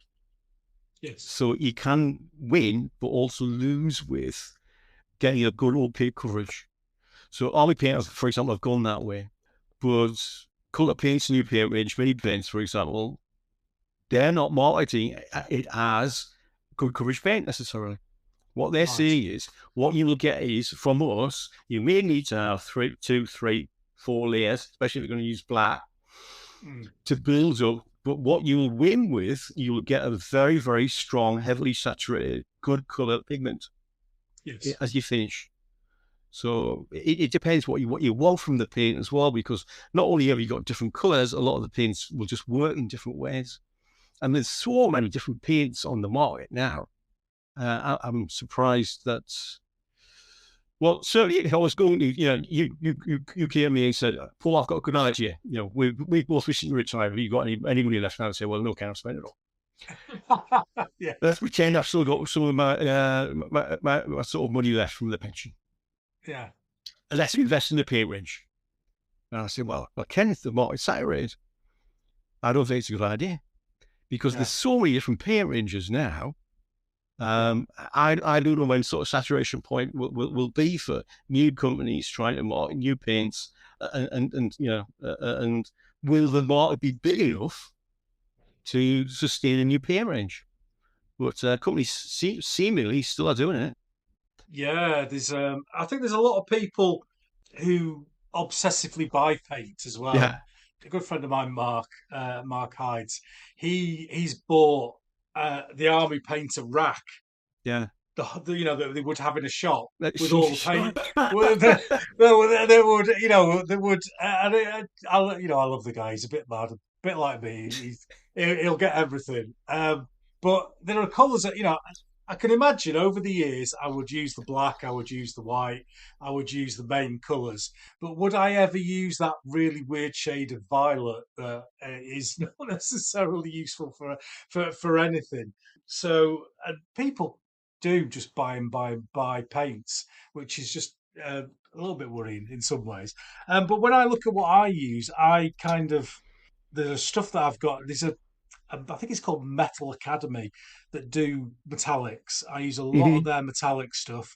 I've got a single tube of Dahlia Artist Acrylic Hmm. bronze that I bought when my lad was 1 and he's now 24. But it is the best bronze that you will get absolutely anywhere. It's just unbelievable how good a colour it is. Um, and so I will tend to, but I mostly use Vallejo model colour, but I will pick and choose from all over the place. And I don't know if you've tried them, but AK Interactive, their new Yeah, but I've third got gen, some here, Kate. yeah, their new third generation stuff, Yeah, especially the muted colours that you kind of use for World War II. I found those very good. yeah. I've got silver grey from AK sitting in front of me. That's a nice pen. Yeah, the I recently got sent some. Oh, where are they? Procryl. okay. They're, Oh, I they're heard of them. really nice.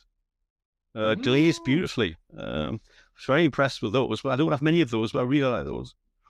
oh, excellent, excellent. So, have you ever used anything out of the ordinary? I'm thinking about like our oils. I think you said you've not used. No, No. planned. Yeah. Yeah. Uh, uh, the inks. Have you used inks back in the day? I use inks quite a lot.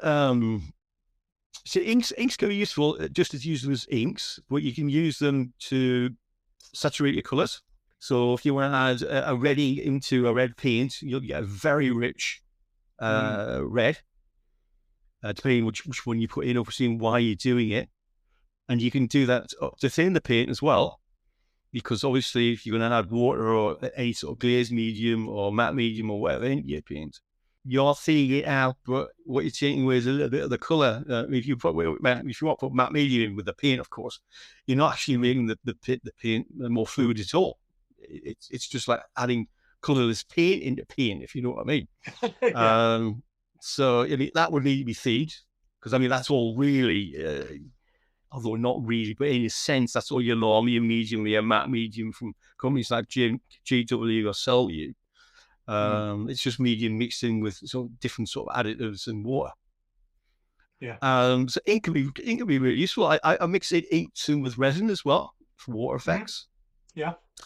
So I've got scale 75 ink intensity range. I've got all their inks, which are great. It's a super little set. If anyone wants to pick up an ink set. And the other company that I use quite a lot, which I would really recommend, is Liquitex as well. Okay, yeah. I've got some of their spray paints. Yeah. Liquitex. I use them for undercoat on horses. Very, very, very, very nice indeed. And they won't run when you or reactivate when you varnish them as well, Yes, which is very the true. problem with inks. Mm. All the GW, I don't know if you ever had any of the GW ones, and I'm going back when they first brought was out, well, over 30 years ago. You used to put varnish on them, it just reactivated again, completely ruined your figure. Fall off. Well, I was used to brush Uh, varnish with, especially one seal, something like that. Then if I spent yeah. ages on the figure, then you slap the one seal on and you go, oh, God. Oh, What have I done? nightmare. Absolute nightmare. Now, not that long ago, probably 4 or 5 years ago, I discovered the wonders of um, the AK Interactive again, but weather. I don't know what they're actually called, but well, like weathering juices Mm-hmm. is probably what I call. So like panel liners, Oh, right, yeah. Mm-hmm. engine oil wash, Mm-hmm. the like oil based stuff that you put on, and then you draw it down Mm-hmm. with terps. And I did a lot of that with my World War Two ships. Is it something you've had a go at? No, I got this set from a Taiwan 502 for Christmas. Mm. It's only to do list. I've got this. I don't know if many listeners know what tank it is. It's a GW tank. It's one of their super heavies called a Being Blade, and I'm Oh yes, determined. Baneblade. Even It's I know huge, that. and I haven't built it, but I'm determined to do it one day. Oh, Um, fantastic! and I follow a guy called Night Shift on Right. YouTube, and he makes. Yeah. Are you familiar with him, Ken? Marlon I'm not Coolback. familiar. No, I'll have to have a look at that. Well, to me, he makes the best skill model tanks and dioramas on YouTube. Wow. Yeah. And he does, you are about oil dot filtering and stuff on there. His figures as well are very nicely done. But it's the scenes he then puts the tanks in, the bases he comes up with. Oh, it's just superb work. It's maybe stuff like Tamiya tanks that he builds. But what I'd like to do is apply scale modeling techniques to GW models. That's what I'd be Yeah, that'll interested be in good. doing. Not Yeah. I can really afford to buy many. I got I got some vouchers, you see. I saved some Oh, vouchers up that I got for Christmas and for when I yeah. retired, and I put Yeah. them all together to buy this tank. Yeah, I'd be selling kidneys and things to if I was Yeah. wanting to build a lot of Games Workshop kits personally. Oh, Um, brilliant. but I'm determined to sort of build it that way rather than how Games Workshop do their sort of tanks with very marked edge highlighting, etc. So that's me. That's one of my bucket list things to do for the hobby. I'll look forward to that because I think it's wonderful. It'd be wonderful to see your take on that and see what you managed to put together. Because when I started to do the World War Two ships, I don't know if you saw those, Oh but yeah, I did, yeah. that's what drew me into weathering, and I got addicted to weathering powders and all sorts of stuff. And I think I was reading one of your tutorials, and you used some powders on the base or something. Oh, Um, pigment powder, yeah, yeah, pigment powder. So there's so much stuff out there, isn't there? And yeah. I think maybe maybe the time to broach it now really is. Do you think that it's harder to start painting now than it was when we were younger because there's so much information out there. And I've had a couple of people approach me, I want to paint these figures, and Mm-hmm. I've gone onto YouTube and I'm just fucking lost because Mm-hmm. I've watched three videos and everyone's doing it differently. Could there be too much information out there? I think it's been a bit of a double-edged sword with this one because I thought when I came back into the hobby that I could paint quite well. Yeah, I then discovered that I couldn't because the hobby had moved on so much. So sort of like a basic base coat, a highlight, and a shade wasn't good painting. That was just very standard level. Yeah, great for your Wargames figures, the stuff that I used to do, the stuff that I still do now. I mean, it wasn't high-end painting, and that's what I thought it was. I mean, what it was really was colouring in, yeah, because I discovered there were things like object source landing, non-metallic metals, yeah, which is just really, which is a term really that just figure painters use, because artists don't do that. Artists don't yeah. talk about when they're painting on, well, I'm using non-metallic metal technique. You don't get artists that use metallic paints. They use, if we're painting a gold, they use yellows and browns, Yes, use blues and silvers for white metal. yeah, So, so there was that technique I knew nothing about. You've mentioned zenithal highlighting. When I started painting, there was no one to teach me other than looking at things like the Wargames magazines or White mm, Dwarf or how else could you have found out how to paint something? Or one of your mates could teach you. Well, I didn't really have any mates who were into painting. And I know, like, sometimes people say, well, a good way in now is to painting is the guy who runs your local Games Workshop shop. Hmm. But they weren't there when I was younger. So I'm very much in agreement with you. Is there now far too much stuff out there? Hmm. Because if you go on YouTube, but I think if you're new again, what you could do is pick somebody like Sonic Sledgehammer. Yeah, it's very good. Yeah. Yeah, he does good tutorials for Wargamers, I think. Hmm. Who else does just good stuff?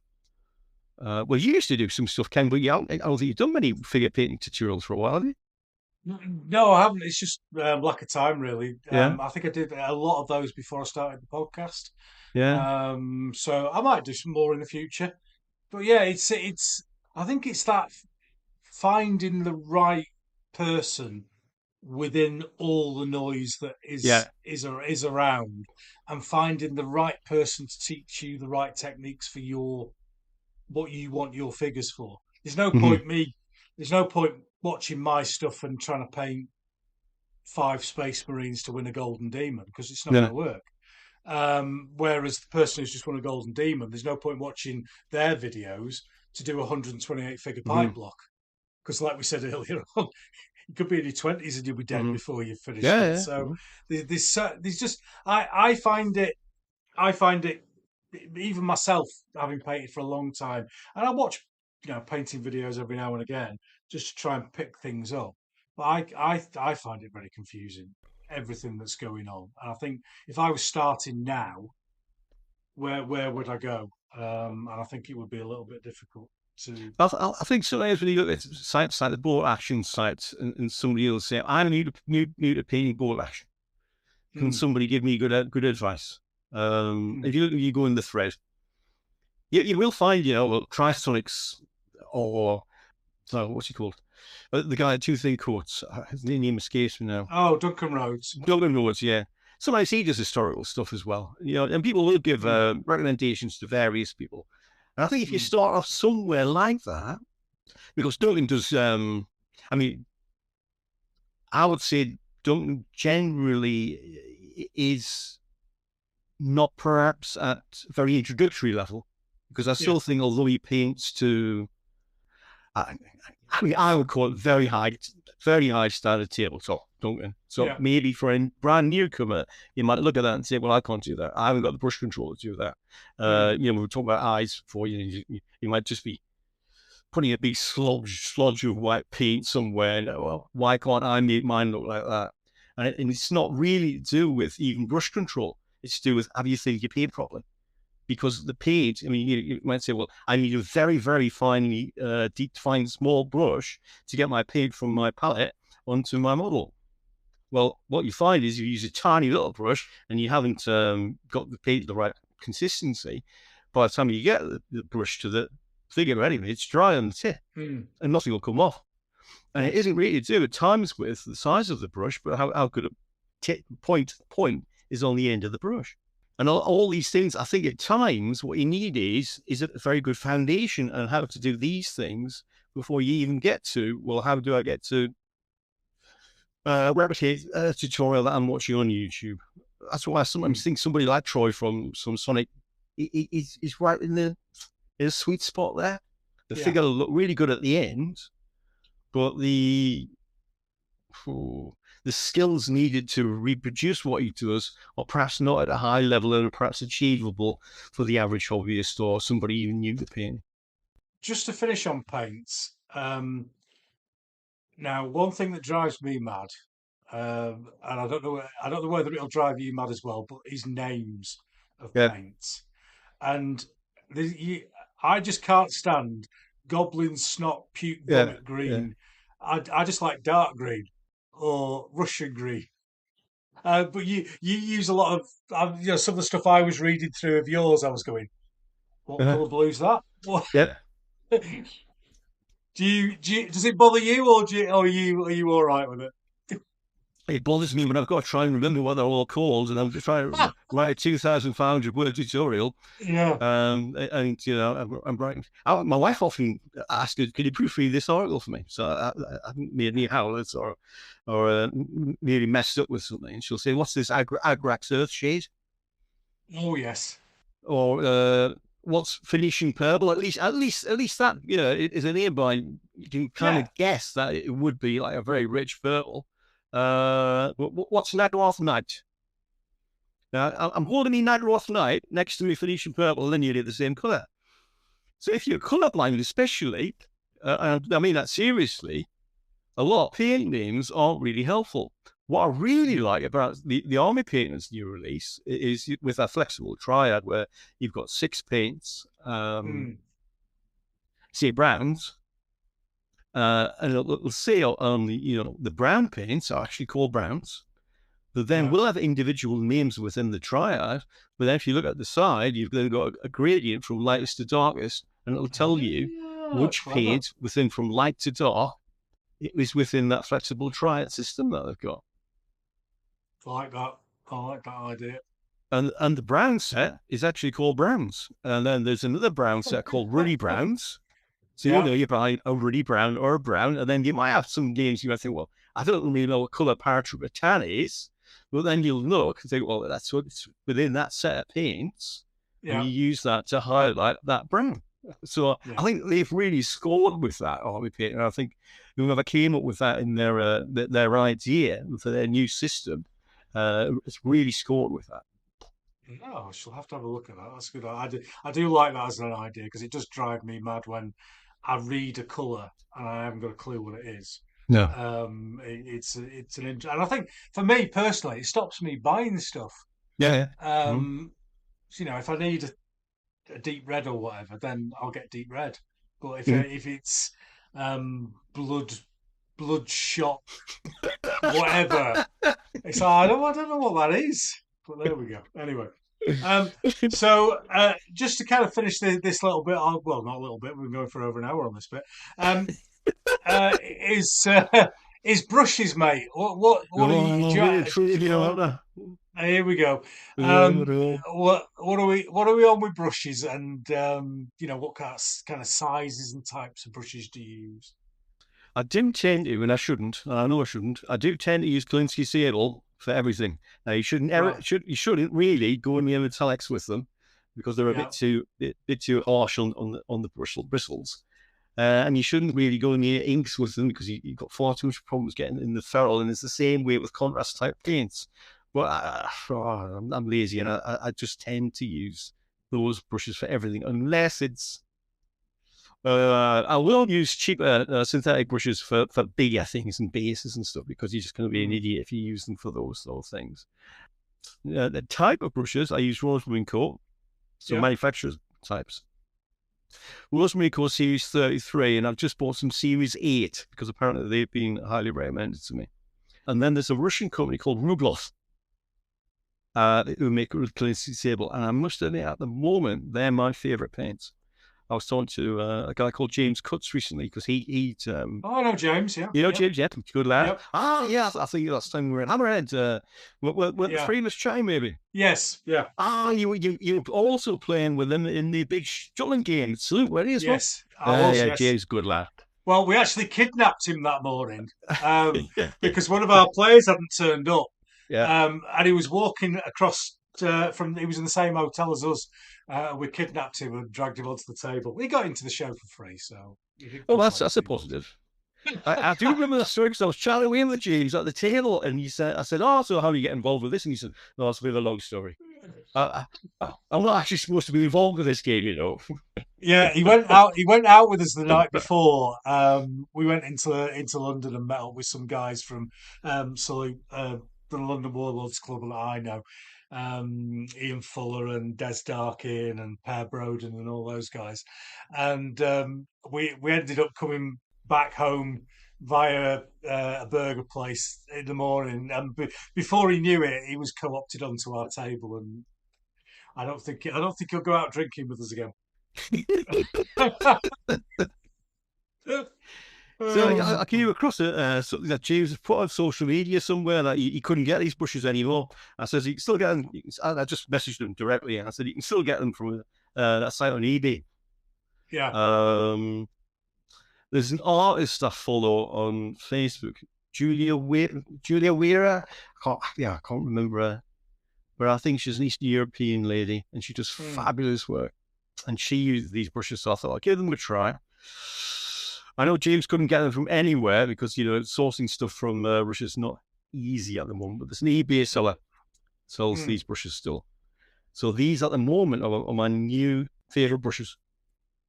As to size, I tend to generally, unless I'm doing very large things, use a 2 or a 1, and I never use anything smaller than a 1. So you don't, when you're going down to really fine detail, you don't go to these 5 noughts and six. I've seen a 10 nought, Mm, and it's just like a single hair. It's like yeah, I just, but I think there can be a tendency or a belief with some people that the smaller you go, the finer the detail yeah. is, and that doesn't always work out, unfortunately. No, it's more to do, really, as I'm sure you'll agree with me, as how good you tip with the brushes Yeah. rather than how small the brush is. And there's this, Mm. as I was saying before, there's diminishing returns because if you've got very little paint in the belly of the brush, it can dry very, very quickly before that, even in between getting the paint from the palette to the figure. The only time I will use a really, really small brush is if I'm trying, and I don't do it anymore. Well, I haven't for a while. Is if when I do lettering on flags, and I'm trying to do like the Mhm. French flag would have the the old the battles that regiment had been in, and I'd try and do Yeah, that. yeah. Uh, but I just buy them off Ian at Flags of War now, and Mhm. if he hasn't got the flag, I just go, Ian, can you do us this? Mhm. So I'm kind of I don't need to do that anymore. But yeah, that's it. I think that's a good tip for people is that you don't necessarily need a smaller brush. You need a quality Mhm. brush, and don't, as you said earlier on, you don't use your quality brushes for, even though you do quality, um, for certainly for washes and contrasts and all that and inks and that sort of stuff. I Yeah, do my that. m- no, my mate Sean Clark, who's he does the brews in the bin yard with us. He buys these shitty rat hair things that are like 20 brushes for a fiver or something. And I use those now for basing and inks and all those sorts of things. Mhm. And when it falls apart, and trust me, it will fall apart. It's like I've just well, it's like 25 pence worth of the brush, so I'll just Mhm. throw it Yeah, away. Where yeah, is if if that happens to my I'm as you know I'm a big pro art fan, and yeah. they do a thing called Renaissance Sable, which is I've got one of them, and it's just been my detail brush for over a year now, and it's Mhm. just absolutely spot on. And I think I'd have a little cry if I broke No, no, no. that one. You find a brush that can really work for you, and Yeah, then when it goes, you pick up a brand new one, and it just doesn't. It's not the same. brilliant. Right, well, we'll take a quick break for the audience, mate, and everyone can go and have a wee and what have you, and we'll be back very shortly.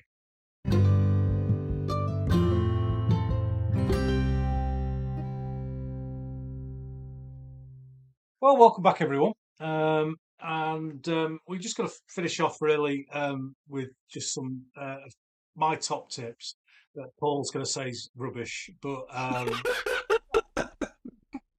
no, they we've covered some.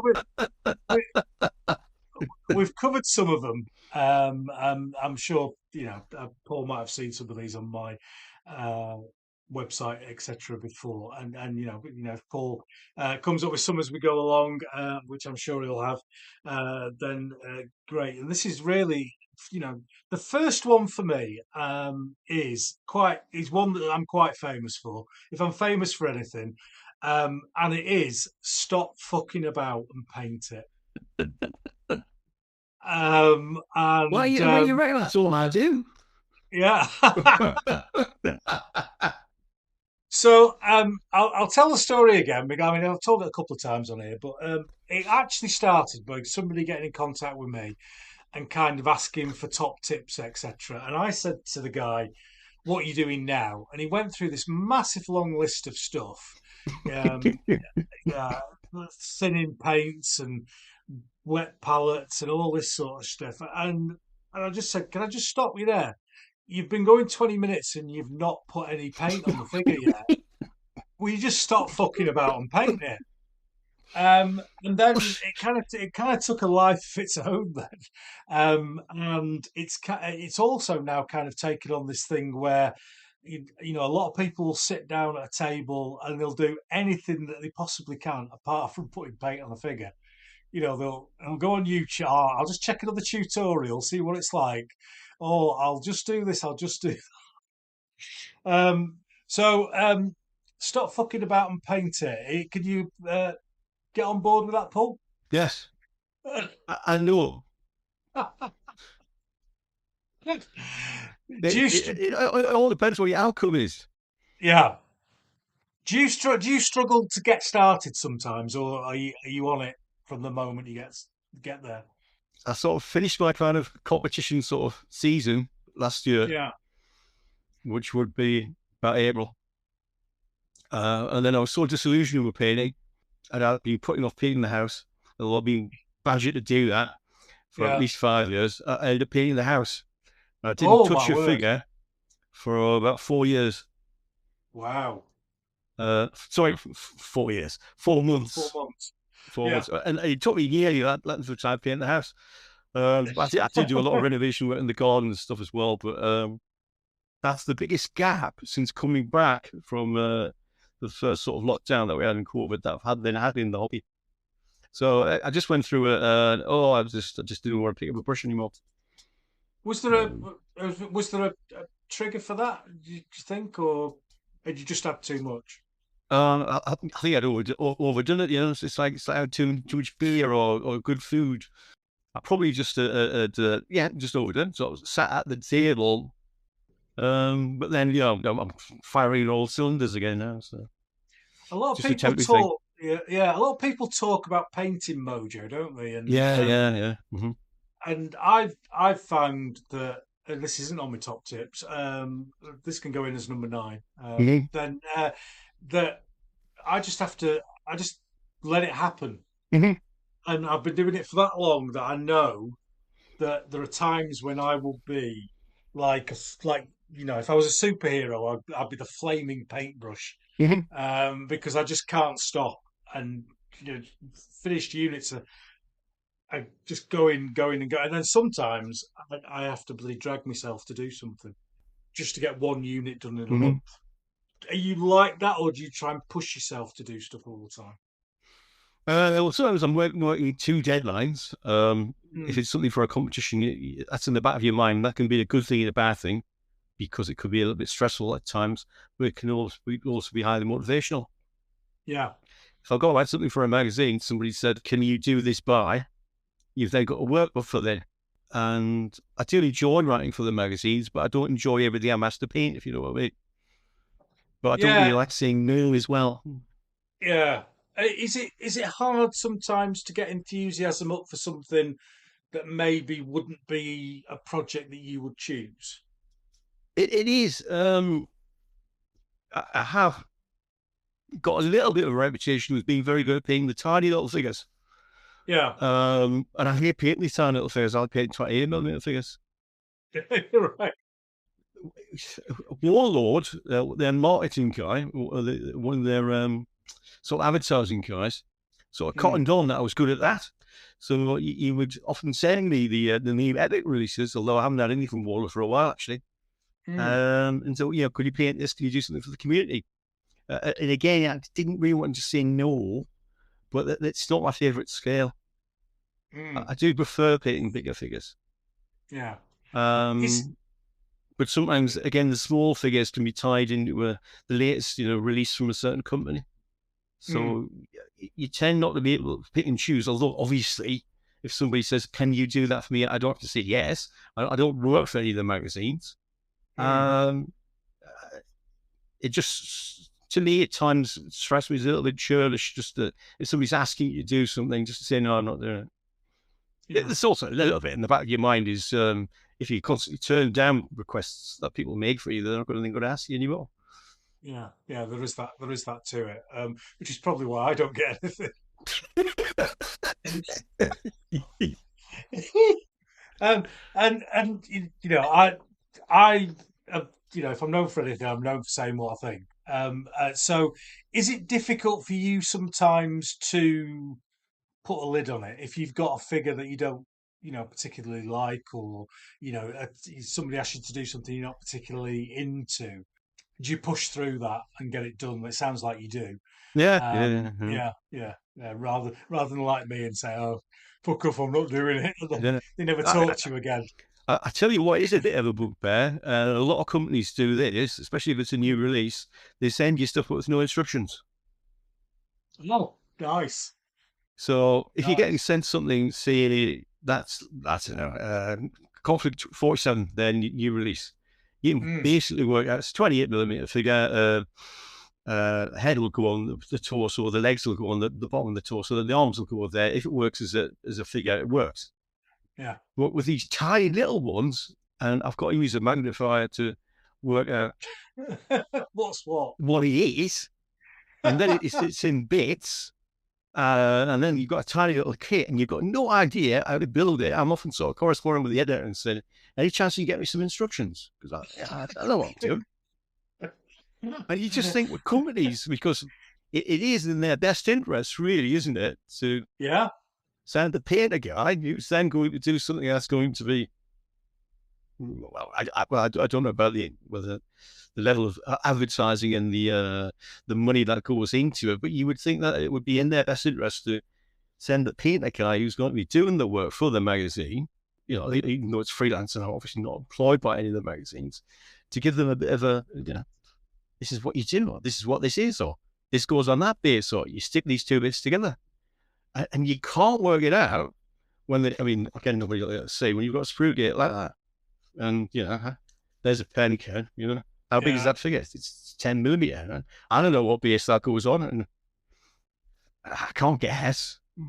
This isn't a dig because I absolutely love Empress miniatures, but I bought an Indian I think it's a 3-inch mounting gun or something like that Yeah, for the like World War One period, and I've still got a bag of bits, yeah. and it's been on the Wargames table 10 times. I've got no idea where I kind of put it together, and it looks like a gun, but I've got no Mm-hmm. idea when any of the bits go. And yeah, I know exactly what you're saying with that. I know exactly what you're saying with that. Do you enjoy the discipline of painting an historical figure to a particular color scheme, or more freedom with fantasy, so sci-fi stuff where you're not really stuck to, you know, because somebody's going to go, I think you'll find that German grey isn't Yeah. field grey. Is there a freedom within doing that? I mean, I don't do any sci-fi at all, but is there a freedom in doing that sort of stuff? I can get into real rabbit holes with my research for historical figures. I did a big Wars of the Rose project that I got into, all that, which is the third at Bosworth. Mm. And I ended up, you'll know Martin Brugg. Yes, I know Martin. Yeah. Yeah, good lad. Martin's a bit of an expert. And, you know, obviously he does have a historical background with his day job. But he has a very, very deep interest in medieval history. Mm. Mike Peters, I don't know if you've come across him. Yeah, I'm aware of him. Yeah. Yeah. Yeah, he's really into his Wars of the Rose stuff. So I did a lot of correspondence with those guys, and also contacted David Grummett, editor of Fantasy Figures International, but he's also a widely published historian as well, who do specialise in medieval history and the Wars of the Roses. So I can engage in lots of correspondence with people who I consider experts, or Yeah. or in actual effect, you know, real experts within their field and discipline. Mm. I'm doing a project been going for a while now with French heavy cavalry, and I've been corresponding with an author called Paul Dawson, who Right. has written a lot of revisionary texts, really about what you will find in the actual regimental records rather than what is accepted history or for Yeah. what uniforms of French and Napoleonic cavalry, because it's mainly carabiniers and cuirassiers. Now you'd think, well, you've got the two premier heavy cavalry regiments in the Napoleonic Wars, certainly on the Mm. French side, and you'll be able to Google that dead easily, and you'll be able to find any details you want about the uniform, the nuances, etc. And you can't. And that's something that really bugs me about when people on, say, the Napoleonic Wargamer site will ask questions. Now, the majority of people on that site are extremely helpful, very knowledgeable, will give up their time. But you will find a crowd, a certain, elements, but not just there, but anywhere. I'll just say Google it. Google it won't really give you granular detail that you may or may not want. And it also may not give you the right answers. And especially if you just go on images, it might not even give you the figure that it is you're asking to paint, or the regiment, Yeah. historical regiment. Yeah. I find that quite often if I type in 11th Cuirassier or Yeah. something like that, it will just come up with generic Cuirassier regiments, and rather than that regiment with those facing colours, etc. So yeah, it can be a bit of a minefield for sure. And then your rear view, you often don't get either. Yeah. So you won't be able to find things like, so what color actually is the girdle underneath the horse? So somebody will say, well, if you look at the one in there's on the lead, it's white. Whereas Dawson will say, well, it's not, it's definitely black. I mean, I've seen the actual material cloth that the regiment held at the time. What color are the sword knots? What colour are the facing colours, and they change over time as well. Is it post 1812 Barden regulations, or people argue about, did a lot of those reorganisations in French uniform actually occur anyway? Bugbears as well that people have about that you should have 1815 carabiniers should be wearing blue jackets, sky blue jackets, not white. If you go on something like the Mont-Saint-Jean site, which a lot of people use for, say, 1815, you'll find carabiniers have got sky blue jackets on, and really they should be white. Yeah. And if you look on the Perry sheet on the Perry box, it'll also tell you that too. So even when you find something that you think is solid information, if you dig a bit deeper, you can find that even about very well-known regiments or uniforms, it may not be as easy as you think it can be to do certain amounts of historical research. Yeah, no, you can go down massive rabbit holes with that sort of stuff for sure. And I being a type person who lives in Yorkshire, I still refer to stuff, the Haythorne weight and stuff like that from the 60s. And people, I think it was some turnbacks on some AWI artillery. Oh, I think you'll find they're wrong. Yeah. I said, no, it's in this book. Oh, well, it's all changed now. Yeah. I said, oh, for God's sake. Anyway, yeah, and you can imagine my response, with just a few F's and Jeffs in there. I do make a list of things about painting, about advice, but one of them, I'll touch on a little bit here, is it always really gets on my nerves when, especially if it's a new painter, and somebody puts in I think you'll find that's wrong. I remember a guy on the Plastic Crack podcast. He just finished some French Lancers, and he'd done the uniform jackets in blue. They should be green. I just think you're wrong if you then type in, yeah, you're pleased with these. Well, with the hobby, but you've painted those wrong. Yeah. And there's so many people, sadly, who seem to be willing to do that. And I just wish they wouldn't. No, I think I will never give advice or what's the word, feedback on painting unless Yeah. somebody asks me. If somebody says, oh Ken, I know you're big into the Italian wars. I've just done this. What do you think? Yeah. Then I'll give honest and think, oh yeah, whatever. But I would never put something on and go, oh, fuck, that's wrong, mate.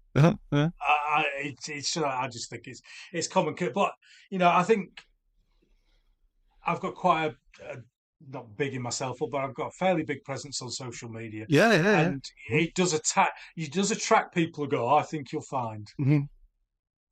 And it's just, but I'm all right because I'll just say fuck off. Yeah. But So, a lot of I think you find a lot are often wrong. yes. I had one guy who was trying to lecture me on painting horses. Yeah. Um, so I just said, "Fine, well, show me some of yours, and I Hmm. might be able to learn from it." Oh no, no, no, no. He wouldn't put anything up at all. Well, you'll just take the piss out of my stuff. Well, you've just taken the piss out of mine, mate. So let's see how we get on, shall we? Well, I But think no, you'll find a lot of these people who are so ready to make derogatory comments about other people's work don't actually post their own. yeah, it's like kind of that's kind of their game, and I'm not interested like you. Yeah. I'd rather be positive and help Hmm. people. And if asked advice, I'll give it, or asked to comment on things, I'll give it, but I won't jump out in front of somebody and point and go, no, that's crap, mate. I'm not going to do It's, that. it's unnecessary. Yeah, exactly. So just going down my list of top tips. We've done 17 and a half minutes on one. Um, um, my number, my, my my tip number two is paint in batches Yeah. and find your golden spot. Mm, I've seen people paint like 64 figures, and they'll yeah. do one night, they'll do all the boots, and then they'll go back the next day and they'll do all the muskets, and then they'll go back the next day and do all the helmets or whatever. Yeah. And I can't do that. No. I paint, I tend to paint a base. So a lot of my stuff is based in sixes or eights. Hmm. So that's what I'll paint, 6 or 8 figures at a Hmm. time. I'm guessing that with yourself, Paul, that you're not doing those bigger batches of figures. You concentrate on one at a time. It depends. Like these little ones at the moment, I'll paint all the infantry in one go, Yeah. but I won't put them on these tiny little bases that they come with. Even the little 10mm ones, I'll stick them on the pop top. But a lot of figures that you'll do, say for certain things for a competition or something, there's only 2 or 3 or even one figure anyway. Yeah. So obviously there's no batch painting involved. But at the moment I'm doing, I don't know if you're familiar with Robert Gibbs's Closing the Gates at Hogomore painting. Oh yes, I am. Yeah. Yeah. Very Yeah, famous one. it's my favourite painting of Hogomore. Mm. I think it's one by Keith Rotto that I really like as well, and maybe I think Chris Collingwood did one. And then there's Dayton's, which is a more period one as well. But I do like that Gibbs painting. So you do the suit figure that they give you every year. Yeah. Then you paint that for next year Mm. for the competition. So that they gave away that Paul sculpt that I was telling you before about Lieutenant Yeah. Colonel James McDonald. Yeah. So I'm putting him within this diorama that I'm doing, which I'm doing as a box diorama. So he's going to be the central guy for that. But a batch painted, even though they're sort of like to what I call competition standard, I've just batch painted 10 Perry's British Guards, which I've converted Okay. from the plastic box set. So 10 would be my kind of max to what I would pay to, from what I would call my sort of competition level. Because obviously, how I define that's very different from how somebody else would define a competition standard one. Yeah. But it's such a just for people kind of looking for tips and stuff. In terms of speed, the fact that you can do all your red coats in one Yeah. go, Mm-hmm. all your faces in one go, and you're just using one color at a time on you rather than changing color all the Mm-hmm. time. It does make things a lot quicker, a lot quicker. Um, so number three, I have got, and I'll be interested to see how you deal with this, but I don't obsess with errors. Mm-hmm. So I know a lot of people will paint a color and then they'll paint, let's say the cross straps or the Mm-hmm. webbing or whatever, Yeah. and they'll make a tiny mistake on it, and then they'll put that away and go back to the base color and Mm-hmm.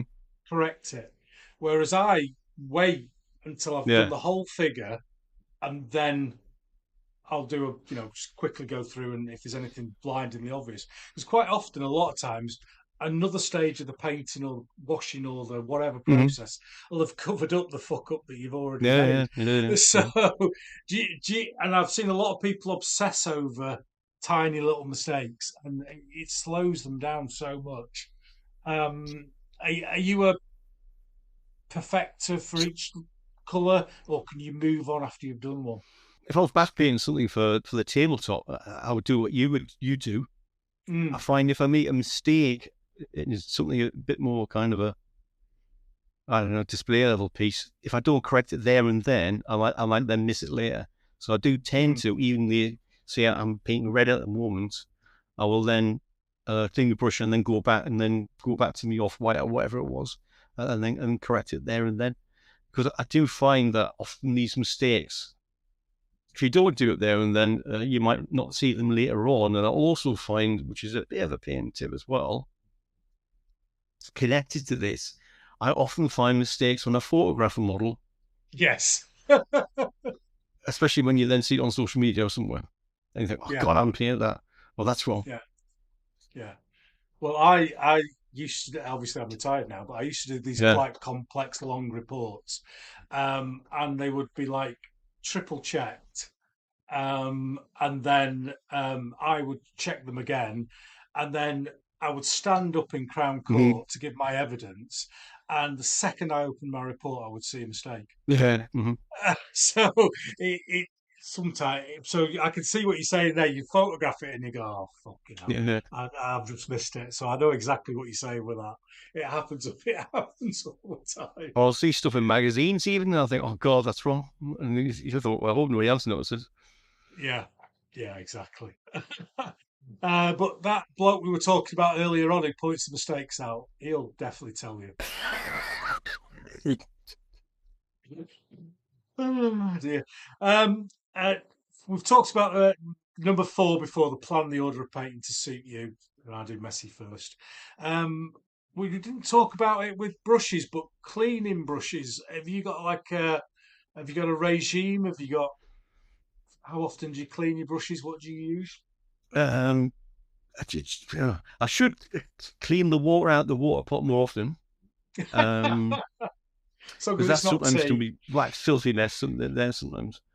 But at Mm. the end of every cleaning session, I will give it a good rinse in clean water, which is, it's not always clean.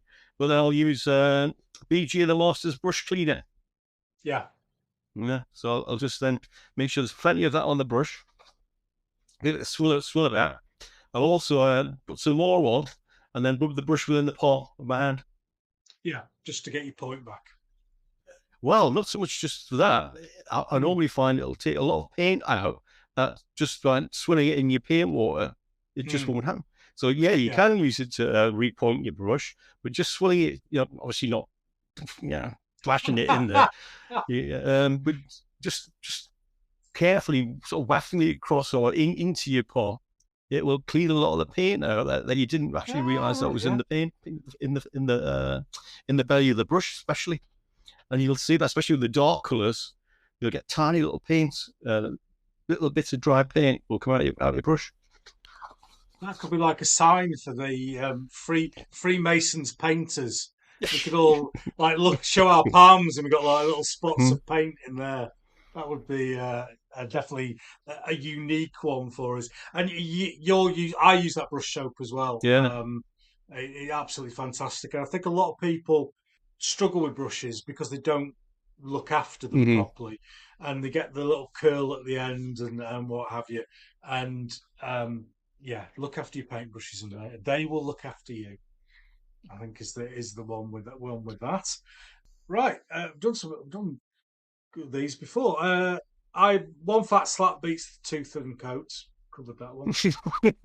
Um, so yeah, this is an interesting one because you use and I've got a huge.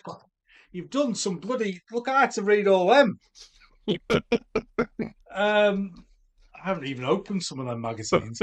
Um, but so if you, just for the readers, read through a load of Paul's tutorials for this interview just to get myself genned up a bit.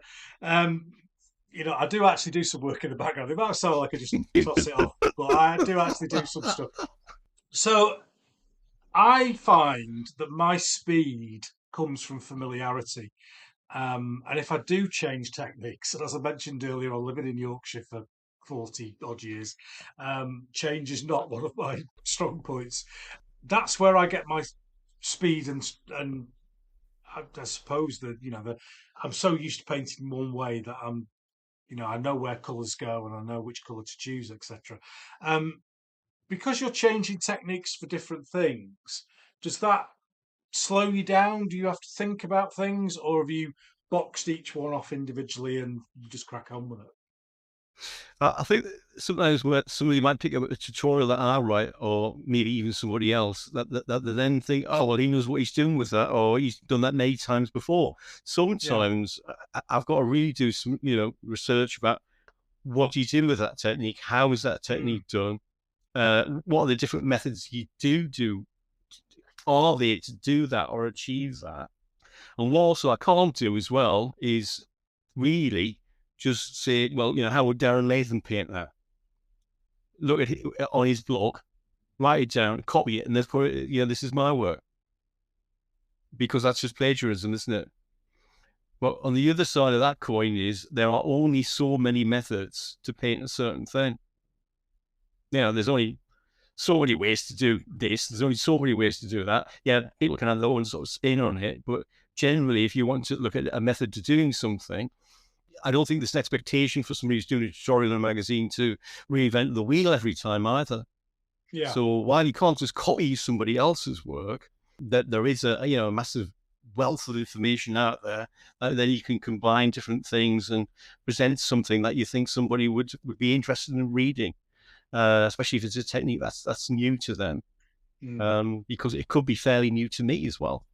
And also, when you're about correcting things and mistakes, I think some people might read something or look at the picture that I might put in the magazine and think, oh, well, he's just achieved that straight away. Well, Yeah. having written in the tutorial, at this point, I'd made another mistake. I knocked the spear off this at that point. It took me ages to re-drill the plastic out, insert Yeah. a metal pin, and then re-put it back on. And I hope you can't see where I've done that. But there's loads of trial and error that I might do and corrective work, Mm. and also when I'm photographing a sequence of photographs for a tutorial, I'll often look at something and think, we said that before. You notice mistakes later on, but I'll notice things in a photograph that I might not have noticed if it's in my hand, and think, right, I've got to correct that before I then take the next photograph. Otherwise, it'll Mm. look messy and untidy. So I Yeah. think sometimes when you do read a tutorial, there's a bit of a lie there because it assumes that whoever's doing the painting or writing Mm. the work isn't making mistakes, isn't correcting stuff, and isn't finding certain aspects of the tutorial really difficult. At this point, the eyes on this Perry figure were nearly impossible to paint. And is he supposed to be squinting, or am I actually supposed to be able to paint, an eye Yeah. on this figure? I sometimes think some of the best tutorials, so like somebody from Richard Gray, who I really like his work. He asked about artists who are like Mm. sort of like sort of traditional guys I knew before, but fantasy guys, somebody like Richard Gray, Andy Warhol, Eric Swinson, Wally Dalgo.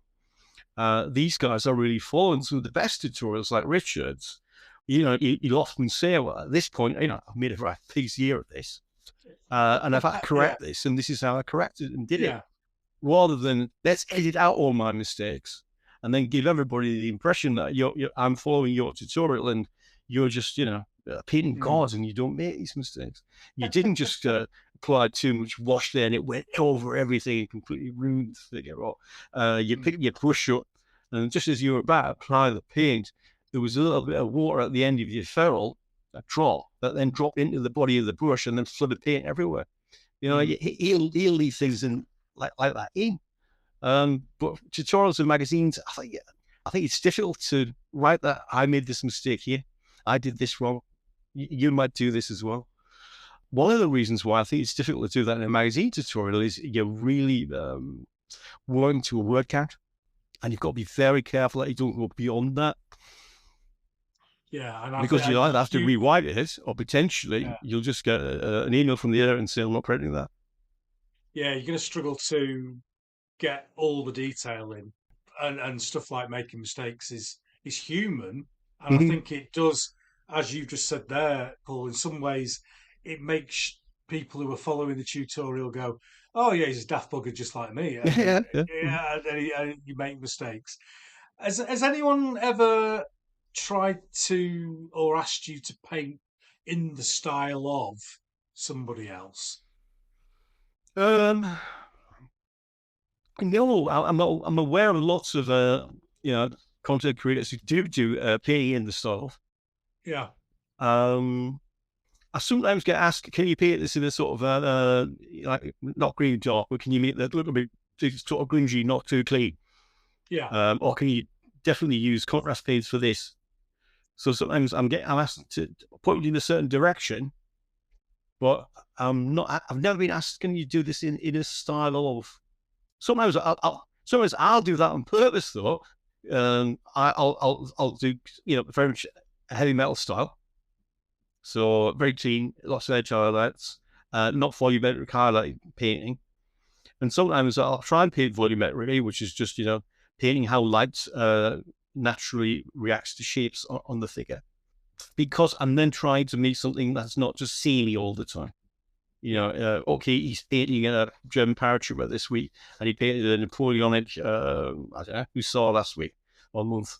But basically, he's used a very similar palette, although obviously the colour's going to be completely different. Mm. A better explanation would be he's used a very similar style. No, I read about layering last week, and he's just using base layer highlight again this week. It's exactly the same, and I do try and make the tutorials a different kind of style if I can, or offer a broader breadth of techniques within Mm. each tutorial. Yeah, as I said earlier on, I try not to learn new techniques because I'm old and lazy. But when I used to be a commission painter many years ago, one thing that people would always ask me is, "Oh, I've got this collection of Mm-hmm. figures. I want this unit to add to it. Can you paint like this?" And quite often I would just say no because it Yeah. would be an extra level of time for me to work Mm-hmm. out how to paint like that. And I suppose it would be an interesting challenge maybe on the internet maybe one day for to for a group of painters to get together and draw a name out of a hat Mm-hmm. and Paul Mackay draws Ken Riley out of a Mm-hmm. hat and you've got to paint a figure like I do Mm-hmm. and I draw this. That would be an Mm-hmm. interesting challenge to do one day for sure. um so I've just got one other tip left on my list, and that was again, we've talked in quite some detail about lots of techniques and things today, but but we have kind of mentioned this with the grumpy old man thing, Mm-hmm.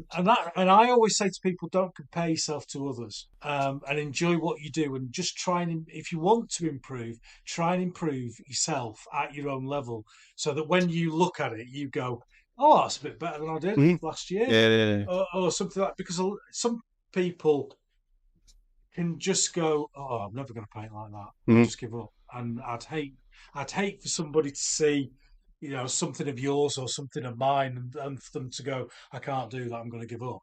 Mm-hmm. And you know, it's difficult, isn't it? Because it, people are naturally competitive, and you're entering competitions to win, Mm-hmm. to beat people. Um, but it's quite subjective as well, isn't it? And I'm sure if you look at Picasso, is probably a classic. Mm-hmm. I look at some Picasso pictures, the one with the melting clock, the fairly famous one, and I go, that is just brilliant. That is just absolutely amazing. And my missus will look at it and go, what the fuck is that? Mm-hmm. So uh, I just, my tip to people is don't get het up on getting everything perfect. This can happen in some real top end painting commissions as well, where I think sometimes some judges just don't get certain styles, Yeah. or will look at something and say, for example, a good example recently. which I came across was somebody had painted which looked to me like a lady in a Grecian dress Yeah. with an owl on her arm. And the judges dismissed it from the historical category completely and put it in the fantasy Right. Yeah. because it wasn't military. To me, it could go in either. Yeah. Unless they've specifically said historical military. Yeah. If they've just said historical and it's a lady in a period dress Yeah. that she's not doing magic or whatever, then yeah, I totally agree. I totally agree. So yeah, that's kind of my tips covered off. And we've talked in quite some detail about articles during all the other stuff that we've talked about. So we're kind of coming towards the end of the interview, mate, or chat, or whatever you want to call it. Do you know how many paints you own? One, two, three, six. I've got 6 different painting racks, depending on the size of the paint, whether they're sort of like Philly or kind of drop-off bottles or sort of like stubby Citadel ones. There's about 3, 4, 6. There's about 72 paints in each rack, and there's 6 of those, and then I've got stuff in Wow, boxes wow. as well. And I've got duplicates of some things. Because when I was reading through the articles earlier on, a lot of them were, and John has sent me this pack of paints. And I'm thinking, I got to like the fifth one or sixth one, and I'm going, how many paints has he got? He must have fucking buckets full of them. But it's. Have you done? Because I've got some. I've got stuff from WSS, and you seem to be very regular in miniature war games. Have you done stuff for War Games Illustrated as well? Done a lot of stuff for Wargames Illustrated. The first article I did was for them. Yeah. I think if I count up all the different articles, I've probably done more for WI than I've done for the others. But I haven't done any much this year for the. That was probably it then, because I've just grabbed a big pile of Yeah. magazines, which will be the newest on top, and gone through them. But it's been a pleasure to speak to you today, Paul. I hope hopefully we've inspired a few people to paint a bit, or we've sent them to sleep, one or the other. But I always enjoy talking to other people who paint, because there's so many different styles out there and so many different reasons for painting that. And I know I do take the piss on the show quite a lot about some things. We never mentioned wet palettes. Are you Yeah. a wet are you a wet palette man? Well, I've got a little list for painting top tips, and number Yeah. 5 is wet palettes are great. Oh, for fuck's sake! There's always one. There's always one. And I can use Yeah. them with contrast paints and metallic paints too. It's a myth you can't. Shocking, shocking. What can I say? So, before we go, mate, have you done? I see you on Facebook every now and again. Uh, Have you ever thought about doing tutorial videos, YouTube, that sort of thing? no, I haven't. It just doesn't appeal either. Mm, I think there's a lot of brilliant content out there, but it's not something. I mean, I'm retired like yourself now, but I do find that is quite busy. I think. I mean, you're gonna be all right because you're retired and you've got your hobby to do, and you're yeah. doing things like this. I think there's a Mm, danger with retiring, and then you've got nothing to do other than sit on the couch and watch the telly. yeah. So I like to do a lot of gym stuff, a lot of exercise stuff in the morning, and I like to write in the afternoon and paint in the afternoon. And then, of course, I've got to make sure the house is tidy for the wife coming in with the kids. Um, Exactly. Exactly. so I think having a hobby is a huge boon. I think we haven't really touched on mental health at all, or even Yeah. keeping physically well or mentally well. I think having a hobby, especially when you're retired, something to do, is going to be so good for you mentally and also physically as well. Yeah, I mean, without a shadow of a doubt, it helped me massively when I was working Hmm. because of the traumatic things that I was seeing at work. That I could just come and do my hobby and drift away and not have to think about it. Yeah, yeah, And now, I mean, I've only been officially retired for 7 days, Hmm. so it's all pretty new. But I think, like you say, it's a great thing, and it will keep me from sort of moulding into the sofa and watching Homes Under a Hammer. She's always a fucking danger. But there we go. So I always finish the show off, Paul, with asking my guests to ask me a question if they have one. No worries if you haven't. I'll walk away, free man. But just I've been badgering you for nearly 3 hours. So have you got a question for me? Is there anything we've chatted about this afternoon, Ken, that you then might try going forwards from our chat? There's more chance of me going Morris dancing. I don't necessarily mention my partners. Oh dear. No, I'm very set. I'm very, I'm very set in my ways. But I Well, you do. shot me, Ken, when I first read that you had an airbrush and you were using oils. Well, oils I've been using since I was a teenager because my mum Well, okay. painted them For with the oil. horses, etc. Yeah. Yeah, and so that's just for Hmm. horses. And I don't think I could paint the ships without the airbrush No. Hmm. because of the very fine Hmm. kind of mist that you need, and Hmm. especially when you're putting camouflage on ships. And like you were saying early on, with that granular nature, once you start putting washes and stuff over the top of it, it really shows. So when you do a ship, you airbrush it, and it's perfect. Hmm. And then you put the weathering on top, and you're just weathering. Yeah. You're not filling the holes in between the paint. And my top tip, another one. So it's been a pleasure, mate. I'm sure we'll bump into each other at Yeah. Hammerhead Yeah. very shortly and have a chat. But Excellent. if you just like to say good night to everyone, Good night, everybody. good night, everyone.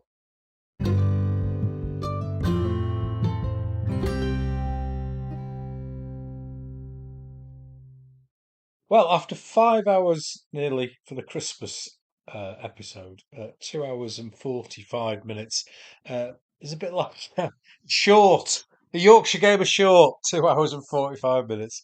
But thank you very much to Paul for taking the time and chatting through loads of different things about painting and his hobby and how he puts together the articles for the magazine that he does, which are really informative and really good. And those stages that he does, and the cut off or get out points that he does for tabletop and display, etc., really help me to see how different figure painters do things in different ways for different reasons. And I think, although me and Paul are very, very different in the way that we paint stuff, I think and I hope that our discussion kind of explained to you the reasons why we paint the way that we do, and maybe help to explain to you, if you're relatively new to the hobby or you're a little unsure about your painting, how it's better to design your style of painting for what you're doing rather than trying to copy,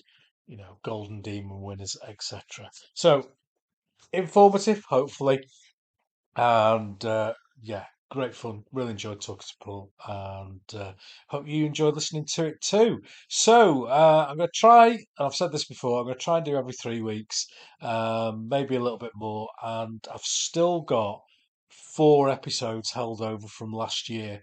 That are in various stages of organisation, recording, etc. So I'm going to try desperately and get those out of the way. I've got an idea for a little bit of a birthday party episode in February, and then these 4 or 5 episodes are going to take me nearly to Easter, I would imagine, and then I'll start booking in more guests. With me having a little bit more spare time, hopefully that's going to give me the opportunity to get out on the road and get these two in visit episodes done that I have already planned. So enjoy your wargaming. I hope you've got lots of plans for this year. If you haven't already, please like, subscribe, and leave a comment wherever you listen to this. As I always say, I do all this for free. So if you could just take 30 seconds just to leave a comment or subscribe or whatever. It really, really helps this podcast grow.